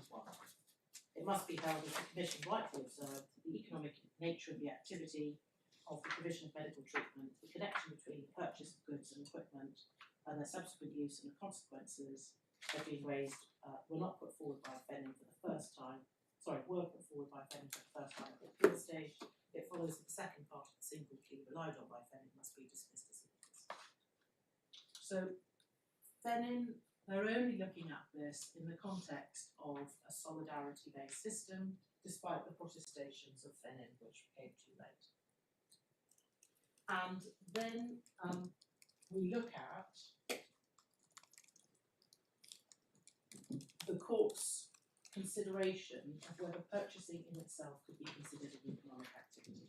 And that's at paragraph 26. This is page 334. They say the court of first instance rightly deduced that there is no need to dissociate the activity of purchasing goods from the subsequent use to which they are put in order to determine the nature of that purchasing activity. And that the nature of that purchasing activity must be determined according to whether or not the subsequent use of the purchased goods amounts to an economic activity. So, in other words, if the subsequent use amounts to an economic activity, then the purchasing activity preceding it should be considered against that background and similarly considered to be economic. So in the context of, let's say, hip replacements, this of course Fenin is not a case about services, but we would say that if you were to extrapolate that to a commissioning context, then if you are commissioning services to do with the provision of hip replacements, then if hip replacements are on a market and the provision of hip replacements is itself an economic activity, then the commissioning that precedes the provision of those hip replacements is also an economic activity. Now, so in plain English terms, if the subsequent use, however, is one of solidarity, not economic, then the earlier purchasing of those goods would similarly be non-economic. In our case, did the ET make findings of fact about these sorts of issues? No. No. So, well, if we just pause there, let's suppose, for the sake of argument, that we accept your submission up to this point. Again, what would follow? We would have to remit to the ET for findings of fact to be made. They haven't explored. They haven't explored all of these questions like principle of solidarity and so on. No. I mean, just from general knowledge, and I hope I'm permitted to say this, I'm aware that, for example, some, at least, foreign nationals are charged for services in the National Health Service, Yes. including some of the doctors and nurses who work for it. Yes. And indeed, my lord, that was a point that was made on behalf of the claimants and is in our written submissions. But it wasn't dealt with by the But it tribunal. wasn't dealt with I see. by the tribunal. Now, of course, I'm here to try and get the tribunal's judgment overturned. I think it's also right to say the tribunal had an extraordinarily difficult job. This was a case where in 5 days it was expected to deal with unfair dismissal, dismissal on the basis of automatic unfair reasons connected to TUPE, failure to inform and consult, and to hear the evidence and to deliberate. And in fact, I think I'm the only, myself and Professor Bob are the only two counsel who were present in that case who are here before you today. The judge said this was the most complex case in employment law that he'd ever seen. So there's certainly, the judge was grappling or seeking to grapple with these issues, but sadly got it very badly wrong and fundamentally missed the point. Now, if I can return to Fenin, I'll just ask you to note 2 matters. That is a further academic commentary on the case of Fenin from competition lawyers. Firstly, at tab 42, page 835, you have commentary from leading European law commentators Wish and Bailey, who identified in respect of Fenin, the position might be different where a health organisation purchasing goods partly for the provision of state-sponsored healthcare. Sorry, where are you reading from? Sorry, this is page 835. Yes. And where should I be looking? Yes, and it is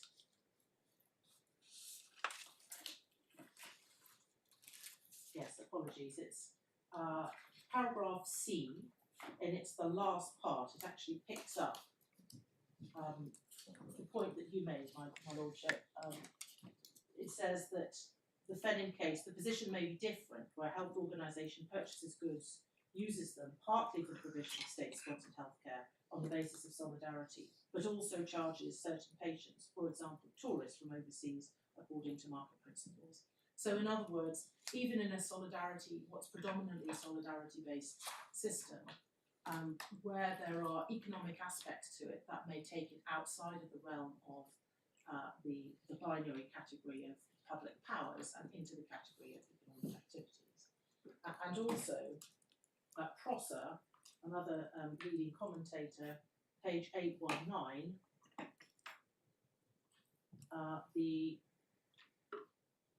this is at the bottom of the page,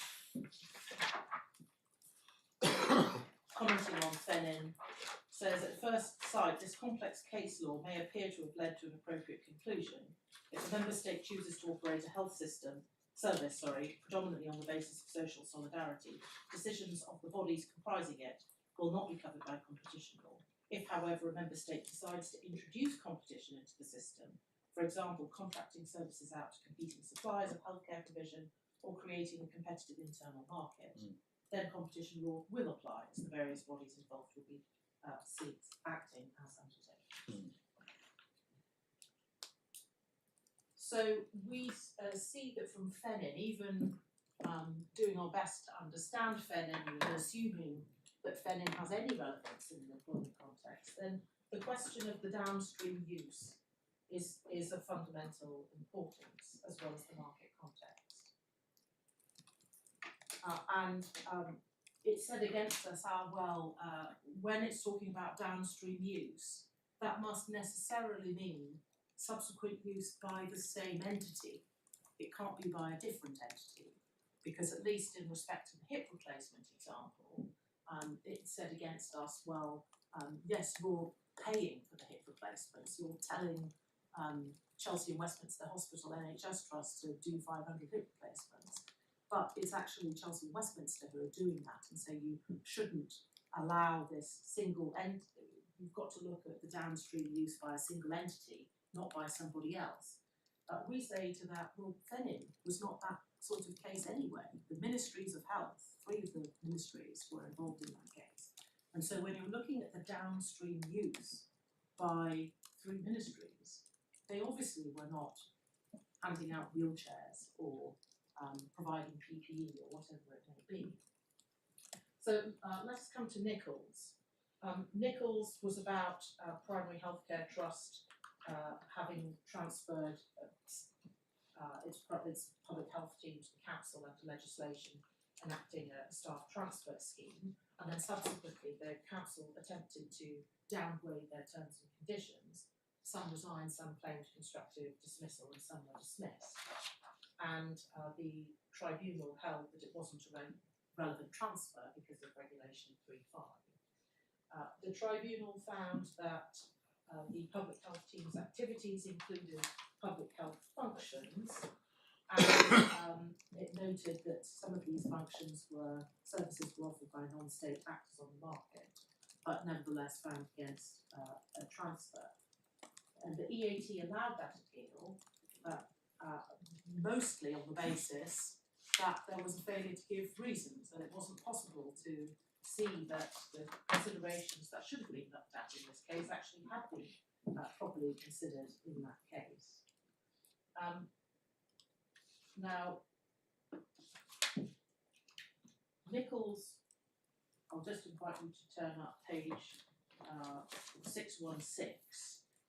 With Nichols, there are a number of decided cases on undertakings, which I don't intend to take you through now, but those are helpful in illustrating quite how nuanced some of these cases can be, and that in some cases possibly counterintuitive conclusions might be reached.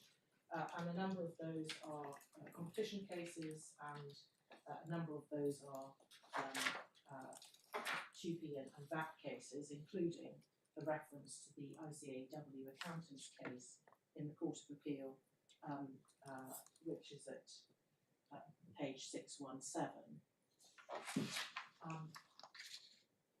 And it goes through a number of cases where undertakings were found. If we look at paragraph 23,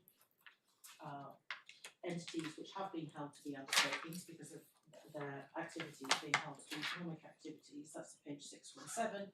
Hoffner we've referred to, Justice Avery Redmond we've already referred to. Governing body of Clifton Middle School, at number 4, that was where teachers were employed by a state-funded mainstream school. And then they were transferred to a merged school, or not transferred. And it was found to be a transfer, notwithstanding that's state-to-state transfer. And then we have a number of others, including at the bottom of the page, Colino, a state-owned company acting pursuant to state concession, managing public communications equipment and placing the equipment of users on payment of the fee. And you'll see Scatterlon also mentioned there. Now, I've taken you already to paragraph 25, so I won't look any further at that, but I'd like to show you how they treat Fennin. So paragraph 37 starts to deal with the case of Fennin, and you'll see this is 620.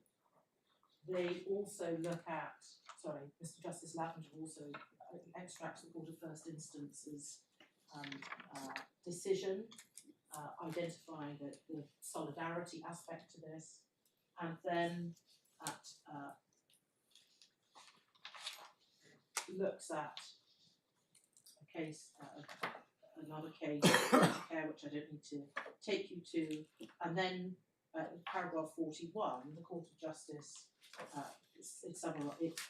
cites, and correctly cites, the relevant part of Fennin. And then you'll see that, as I say, at paragraph 42, Nichols says it follows that. And just to make sure that we understand it's talking about Fennin, and says it follows that, you'll see that at paragraph 43, it says before leaving Fennin, it's helpful to note. So both before and after, we can see that it is saying that what it's doing is it's summarising the principles from Fennin. And we say that what is glaring is that all of a sudden commissioning and indeed services has been added at 42.1 when that was nothing to do with Fennin. And then at 2, it says a body which supplies goods or services on a market is carrying on an activity both in supplying those goods or services and in purchasing the goods or services for the purpose of that supply. Now you may think that's not a million miles away from what they have said in Fennin, but we say that there is not only the gloss in 42.1, as I just mentioned, and indeed that commissioning covers a broader concept, but what happens at 42.2, although it is not a million miles away, there is a difference in emphasis, because the explanation given in Fennin puts the cart before the horse. That is, you're looking at a body which supplies goods or services on a market, i.e. carrying on an economic activity, and then you look at the purchase of those goods, and you say, well, those two must be on the market. Whereas the focus in paragraph 26 in Fennin is to say the nature of the purchasing activity, is to look at the nature of the purchasing activity by reference to the subsequent use of the purchased goods. So if we go back, what it's saying is,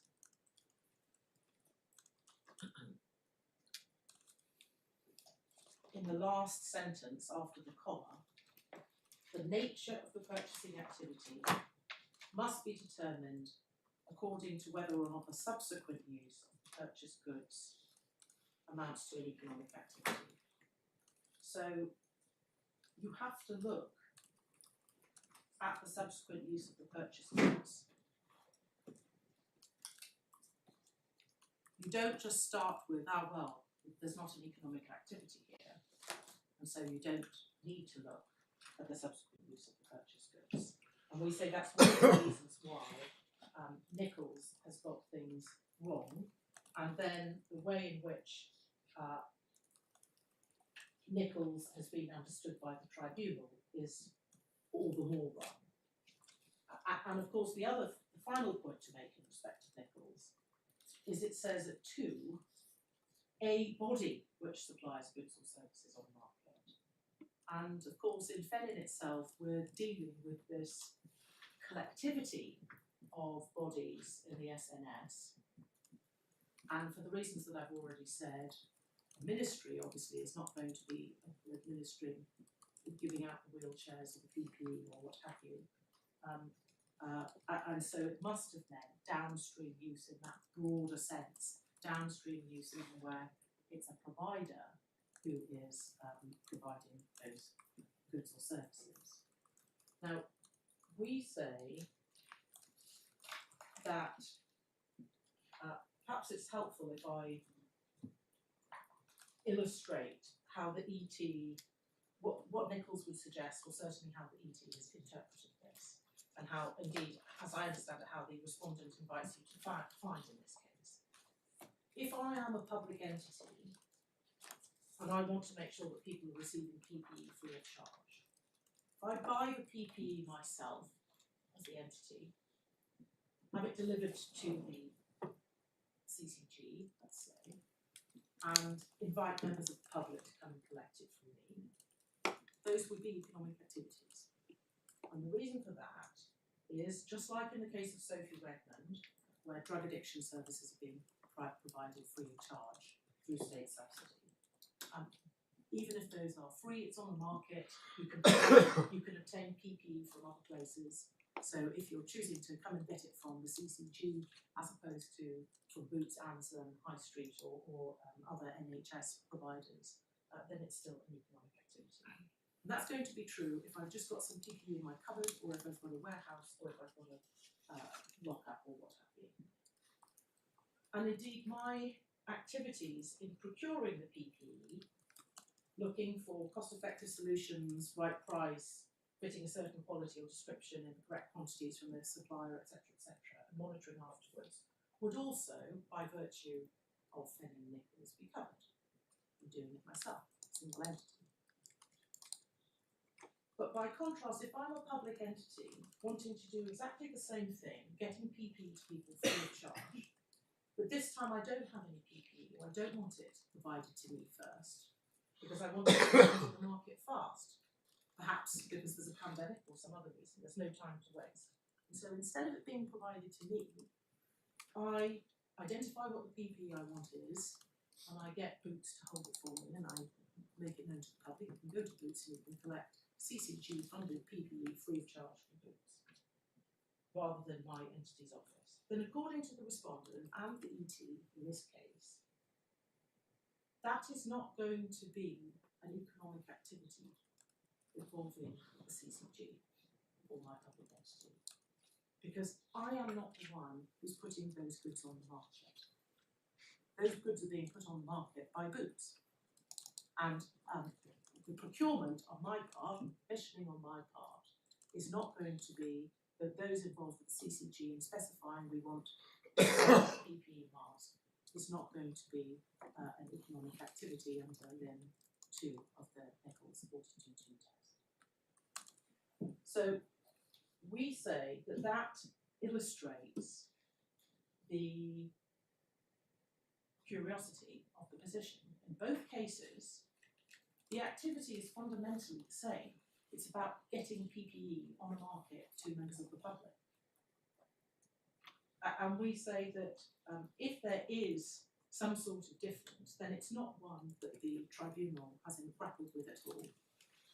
And that in substance, the nature of what the CCG in this case is doing, which is getting people like Dr. Bicknell as clinical advisors to provide advice on which services and pathways need to be set up in order that individuals get the correct health care and treatment that they need, is effectively the same. If it's the CCG saying, well, we need 500 hip replacements a year from Chelsea Westminster Hospital, they're directing that's provided, then that is should be treated in the same way as a person who is providing PPE from their office, or indeed telling Boots to provide PPE. And as I say, absolutely no consideration by the ET as to any of those matters. And I just ask you to note in paragraph 60 of Mr Justice Sheldon's judgment that he noted that the courts in Felling did not explicitly state that the Commissioner of Goods and Services also has to be their provider in order for the relevant function of commissioning or purchasing to constitute an economic activity. And I've already made the point that the respondent's own actions in using self-employed clinical advisors and others in a sort of bigger business sense involved in the commissioning activities is one that is of note. Going back to Dr. Wynne Evans' article, page 847, which, as I say, repays a close and careful reading, there is a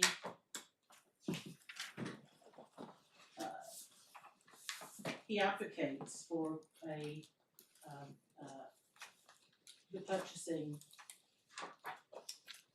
he advocates for the Beldam approach, Lord Justice Beldam approach in the Institute of Chartered Accountants of England and Wales, which we'll come on to in a minute, which should apply in the context of purchasing and commission of goods and services, and cites that the paragraph from that case that the concept of an economic activity is one which is typically performed for consideration as connected with economic life in some way or another.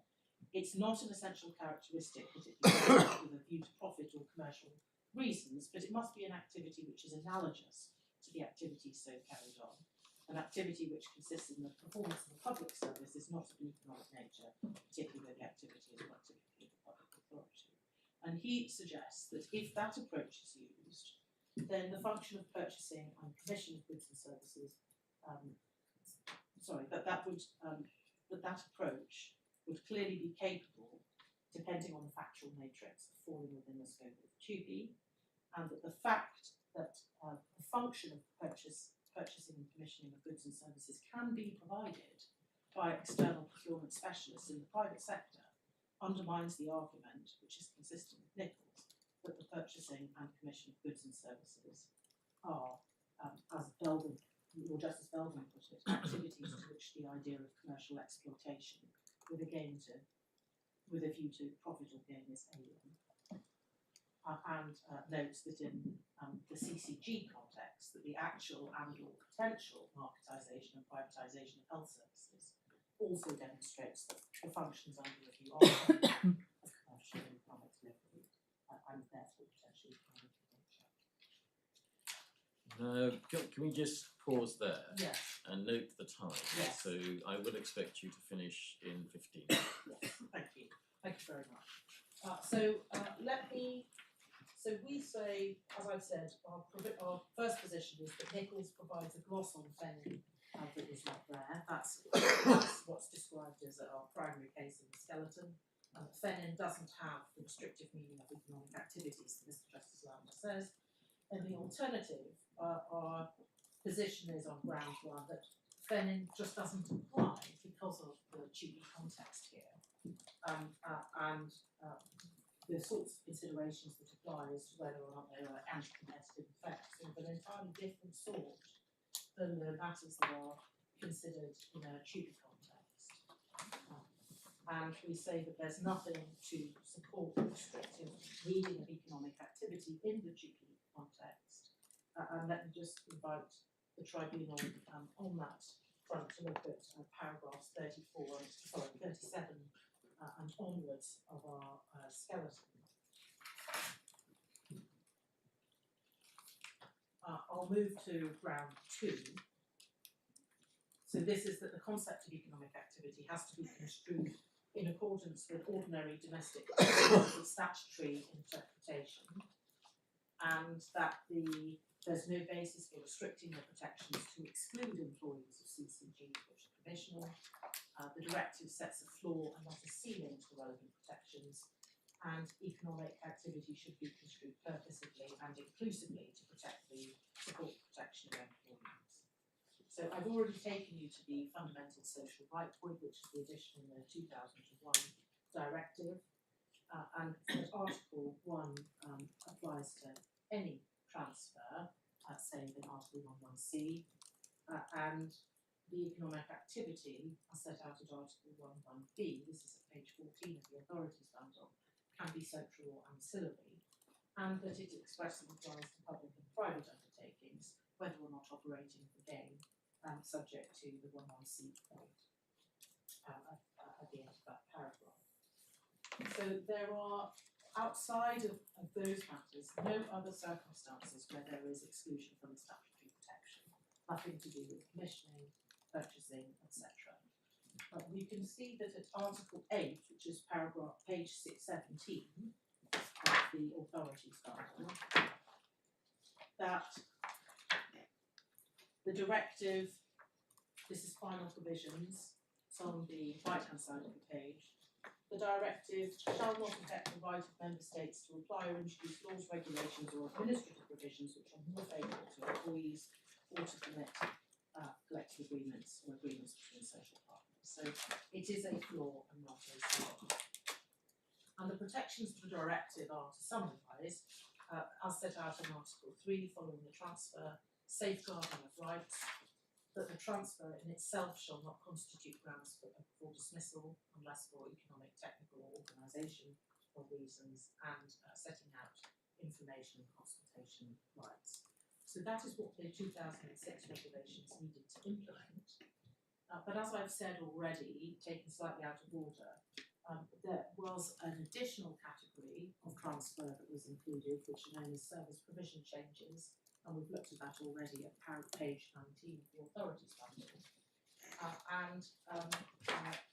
That specifically sought to exclude procurement departments, but as a result of the public consultation, the government decided to remove that exclusion. So procurement departments qua service function are recognised as a service function, or at least they're not excluded as a potential service provision change.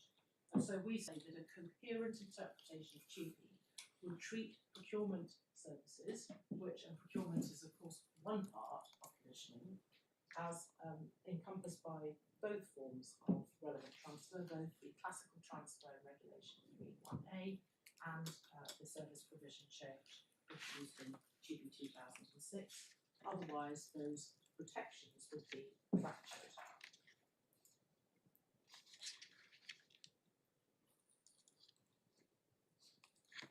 So we say that it's hard to see how the functions of Dr. Bicknell's employer would not be seen as economic activities. And moreover, when looked through the lens of the mutually exclusive option of the exercise of public powers, in circumstances where there is a huge market for procurement and commissioning services provided by state and non-state actors in the private sector, and indeed where Dr. Bicknell's own employer used some of those, and where their intention was to move others to being self-employed so that they could continue to use more of those private sector services, it would be extraordinary for Dr. Bicknell to fall outside of the protection of TUPE. And so we say that if the legislator has taken care to ensure that procurement has been included in service provision changes, then we ask rhetorically how it could be assumed that the legislator would not similarly act to include procurement services within the context of transfer. Therefore, we say that while we are not sure that Fenning should apply at all, given that it's a competition and not a TUPE case, the appropriate approach is to adopt the purposive approach as set out in Uber, and we've given you the reference to Target's judgment in Uber. Of course, that wasn't a TUPE case either, but we do say that it's instructive in terms of identifying the general purpose of employment legislation, which is to protect workers from, amongst other things, forms of unfair treatment, and it favours an inclusive approach where that's supported by the text and the directive of the regulations. And that's set out at page 668 of the authorities bundle and page at paragraph 71. So paragraph. 71. Obviously, this is there is a limit to purposive interpretation. We don't say that in every context you could say, well, it's to protect workers, and so even those who are engaged in the exercise of public power should be brought within it. But we say that this is a proper reading and does not do violence to the exercise of looking for purposive interpretation. And in this respect, it might be of assistance to look at the most recent judgment of the Supreme Court, which is the case of Fry on interpreting regulations which are to implement a directive. That's at page 792 of the bundle, or at least, sorry, the case starts at page 774, and it's paragraphs 47 and 51 that I want to take you to, which are at pages 792 to 793. Essentially, what it does is to reaffirm that when you are interpreting regulations which are to implement a directive, the ordinary purposive approach to statutory construction should be taken. And that's in an entirely different context relating to the protection of habitats directive, habitats regulations based on the habitats directive. So which paragraphs was it again? 47, Yeah. my lord, and 40 and 51. So, in view of the time, I won't take those in any more detail. But we say similarly, in the Chupi context, there is nothing in the Withdrawal Acts which affects the principle of domestic law, which is elucidated in UVA, namely the protection of employment rights and the protected purposes of employment law.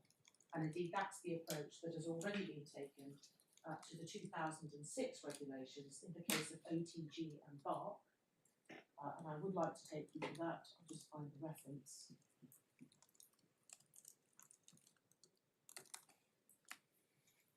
That's at page 488 onwards of the authorities bundle.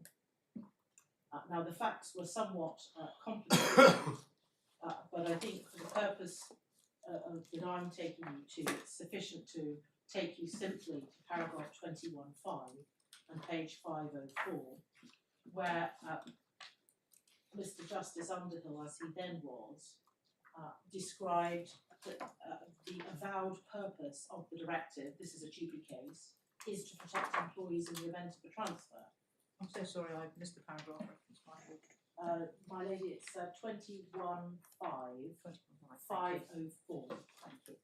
You only see the little 5, not the 21 on the page. So the avowed purpose of the directive is to protect employees in the event of a transfer, and in particular to ensure their rights are safeguarded. And then in that case, there were two different competing interpretations of whether or not Regulation 8 applied. And in reaching his conclusion that one applied over the other, the absolute approach, which he preferred, he refers back to the directive and says that the absolute approach is plainly the preferable construction from the point of view of achieving that purpose.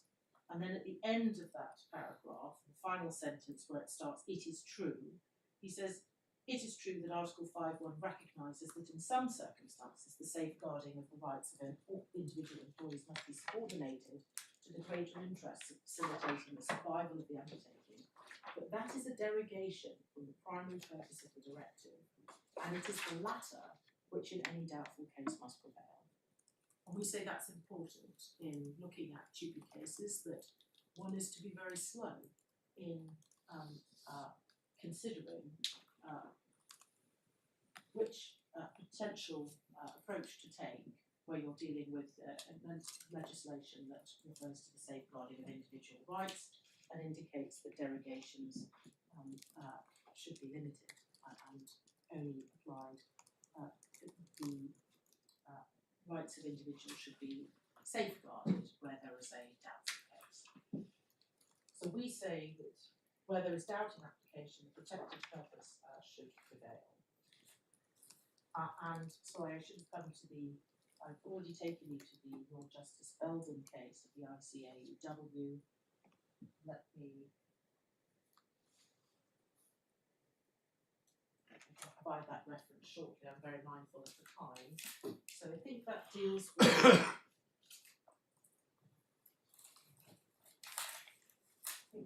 with ground 2. Ground 3, I don't have much to add to our skeleton, you'll be pleased to hear. That's paragraph 61 to 69 of our skeleton argument, the internal paginations, page 21 onwards. The simple point is the tribunal failed to consider and apply that guidance from Nichols. It wasn't sufficient to look at one matter and decided determinatively on that basis. It made no attempt to do so. And very finally, the tribunal failed to have, in respect of ground 4, that's dealt with at paragraph 70 of our submissions, page 24, and that is, we see that having recorded that the CCG wasn't only involved in purchasing items, there's a reference to the monitoring and planning, and indeed to signposting services. It was conducting signposting services for patients to enable them to find what they needed about the services that they were providing. And indeed providing training, which unfortunately is wrongly captured as providing training to its staff as opposed to training to other staff within the provider network. The tribunal failed to consider those other functions. And again, this goes to the broader theme, my lords, my lady, that the tribunal completely missed the mark in terms of what it was supposed to do. Essentially, once it had concluded Bright Line and Nichols applied, and that commissioning was not an economic activity, it didn't consider any of the other activities that the CCG was engaged in. And so, were this to be remitted, then those are matters that the tribunal would need to look at afresh and make full and clear findings on. Thank you. I think those are my submissions, unless I can assist further. I'll check if there's anything. Thank you very much, and that is commendably within the allotted time. Thank you very much. Yes, that's good. My lord, I'm grateful, and I note therefore the challenge for me to ensure that I stay within our allocated time as well. The way I'm proposing to develop my submissions is in the following way. First of all, to look at the interpretation of Regulation 3.1a and 3.2, because that is what the court is primarily concerned with, and how Fennin bears on that analysis. And 2 points at this stage. First of all, of course, what the court is looking to do is identify a transfer. That is to look at an entity, an economic entity, in the hands of the transferor that is capable, potentially, of transferring to the transferee. Because you heard a great deal about the NHS and the healthcare market and so on and so forth, but 2P is concerned with a change between transferor and transferee. And then the question of Fennin. Fennin has had a bit of a checkered history in the course of this litigation. Fennin did not appear in this case by virtue of the ET thinking it would be a good idea to look at it. It arose because that was the claimant's own case before the ET. And Ms Matraghi, in answer to a question from Lord Justice Baker, accepts that the submission that she made was that Fennin applied and that it was all about putting together what the CCG did, i.e. commissioning together with downstream use. Fennin, that's how you get to an economic activity. And that was the claimant's case in writing to the EAT as well. It changed course in the EAT orally to become a, well, maybe Fennin applies, but alternatively, maybe Fennin doesn't apply. And then before this court, it's become, well, Fennin's jolly difficult, and it may not be applicable at all. So I mentioned that not to make some sort of pleading point, but just so that the court has in mind that Fennin is not an invention of the tribunal, had always been core to the claimant's case. And we say rightly so, because to make 5 preliminary observations about 2P and Fennin. First of all, it is settled law that what amounts to an economic activity is the supply of goods and services on a market. And there are a lot of cases which say that. Secondly, Fennin is the only case that has extended the scope of economic activity to bring purchase, mere purchase, within the tent of economic activity. Without Fennin, there is no single case that the claimants can point to which says that purchase is an economic activity.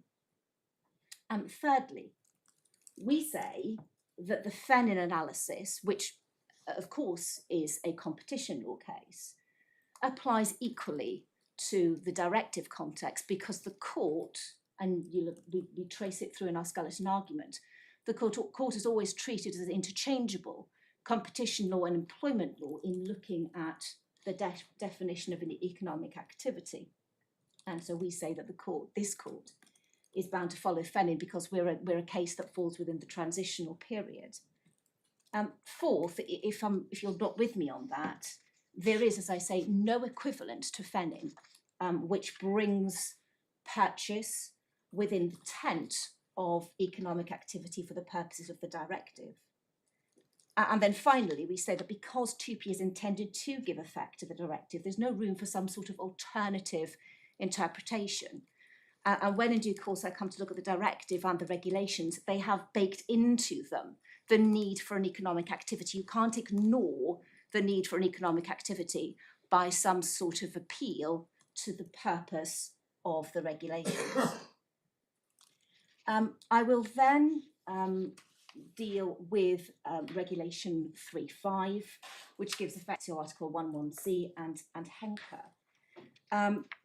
And there's been debate already about whether or not this is a binary analysis. You're either an economic activity or you are the exercise of public powers. We say this, we say that if you do not fall within the scope of an economic activity, or you don't fall within Regulation 3.1a for some other reason, then that's the end of the inquiry. You don't also have to go on and consider whether or not you're also a Regulation 3.5 case. And my Lord Lord Justice Singh and my Lord Lord Justice Baker both asked the question about, well, what happens if you have an entity exercising classic public powers, which also buys things? For your note, page 161, paragraph 17 of Henker looks at that and in short says, if it's the exercise of public powers, the fact that you do ancillary activities of an economic activity doesn't change the essential nature of that with which you are concerned. So sorry, my lord, it's paragraph 17 of Henker, of the judgment of the court. And then having done that, I propose to deal with grounds 1 and 2 of the appeal, and then my learned friend Mr. Ross will address the court on grounds 3 and 4. Thank you. But just before I then turn into the question of the interpretation of Regulation 3.1a and Henker, I do need to say something about the way in which this case has been put, because the argument that was developed by Ms. Matraghi took us rather by surprise, because the argument that was developed about commissioning itself being an economic activity, as opposed to commissioning plus downstream use being an economic activity, is something that's not prefaced in the skeleton argument, nor indeed in the grounds of appeal, nor indeed in the grounds of appeal to the EAT. The case has always been about, if you take commissioning and you add it together to downstream use, you have economic activity, not that commissioning itself is an economic activity. And just to make good that submission as briefly as I can, in the core bundle, if I may take the court to that, and it's page 102, these are the grounds of appeal to the EAT. And then at 103, dealing with the numbered grounds, what is said is that the tribunal erred in law in that, number one, the tribunal misunderstood the test of an economic activity, and the charge that is made against the ET most clearly appears at 104 Roman numeral 2, is about misunderstanding Fennin and a failure to consider, when assessing whether activity is economic or not, a court should not dissociate the initial purchase of goods or services from the subsequent use. So the appeal to the EAT was all about it's the commissioning plus, which should be regarded as an economic activity. And then in terms of the appeal to this court, and it page 17 still of the core bundle, if I may, well, in fact it starts at 16, but 16 and ground 1 is what is said to be a failure by the tribunal. It's the fact that the tribunal applied Nichols and shouldn't have, because it is said, and this is page 17, numbered paragraph 3, it said the EAT authority in Nichols is an incorrect interpretation of the directive and regulations. And then it goes on to say that Nichols gets it wrong by saying that Fennin is a single entity requirement. So the appeal, again, is all about commissioning plus, not commissioning in and of itself. And I say that, again, not by way of making a pleading point, but because I say it's simply not open to Ms Matraghi to say to this court, will invite this court to allow the appeal on the basis that the tribunal got it wrong in saying that commissioning itself was not an economic activity, when that is not how the case has been put, either at the EAT or at Court of Appeal stage. I don't mean this pejoratively, because sometimes it's important to know what exactly has been pleaded. So the fact that it's a pleading point is not necessarily a pejorative point, but you do seem to be making a pleading point in the sense that, if I've understood your last submission correctly, you're inviting this court to hold that at least one of the arguments Ms Matraghi has made today cannot be made within the scope of the grounds of appeal for which permission has been granted. My lord, as to that, yes, I do say that. But I then go on, what I then wanted to go on to take the court to was this, which is that the criticism that is made of the tribunal, that the tribunal simply didn't consider what the CCG did, is misplaced, because, again, looking at the core bundle, and it's page 124,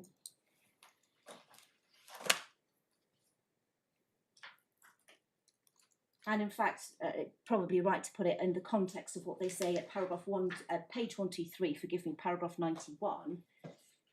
They say that the starting point is to determine what activities were carried on by NCCCG prior to the transfer, and then to consider whether those activities were economic activity. And they say to do that, they have to, before they do that, what is an economic activity? And then over the page, they look at that question of what's an economic activity from 92 to 96. And then they do, from 97 onwards, deal with what the CCG does. And they deal with that from 97 all the way through to page 103.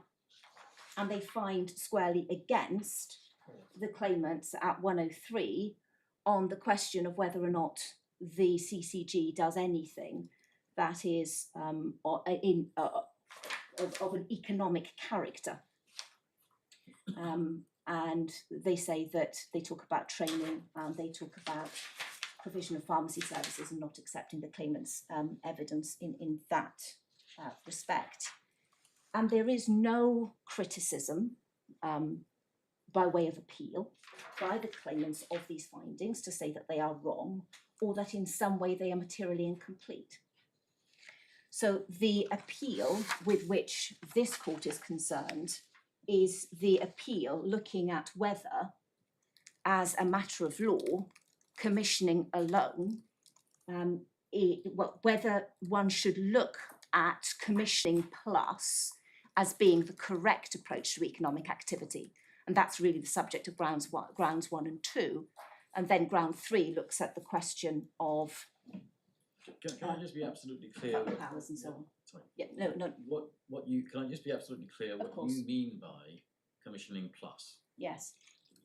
When I say commissioning plus, I use it as probably in elegant shorthand, that when the claimants, as I understand it, say that their primary case is to say Fennin is right, and the way to interpret Fennin is to say that when you purchase something, when you commission something, then if what you commission is the provision of an economic activity on a market by somebody, doesn't have to be you, but somebody, that is an economic activity. So when I talk about commissioning plus, that's what I mean, is that it's not just the business of commissioning in and of itself, it is the fact that what you commission then goes on, say the claim will invite you to assume, because there are no findings to this effect, but invite you to assume that when those services are provided by somebody else, that is the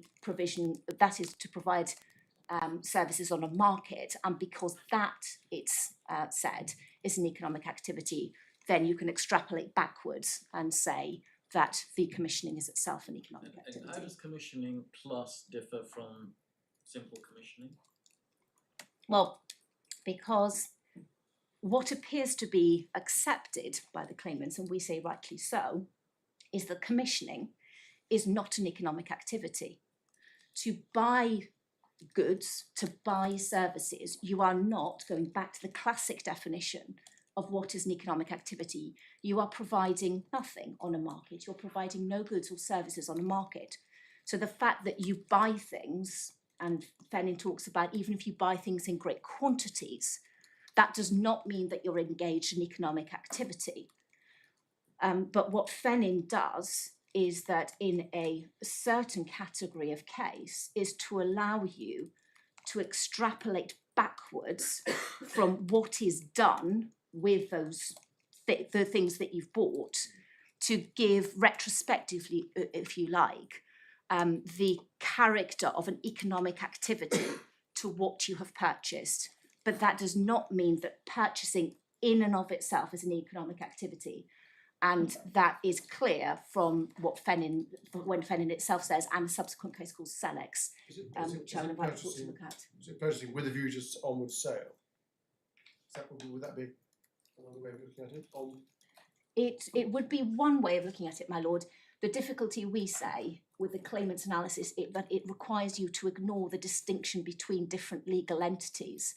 And we say that on a proper reading of Fennin and what Fennin is looking at, and indeed what you're looking at, is you're trying, going back to my very first point, you're trying to identify what it is the transfer rule has, and you're asking yourself whether what the transfer rule has is or is not an economic entity, and therefore whether what the transfer rule does or is not an economic activity. My lord, there are two minutes. I assume that the court would not wish me to start on interpretation. Yes, Yeah. if that's Yes, of a course. suitable moment, we'll resume therefore at 2 p.m.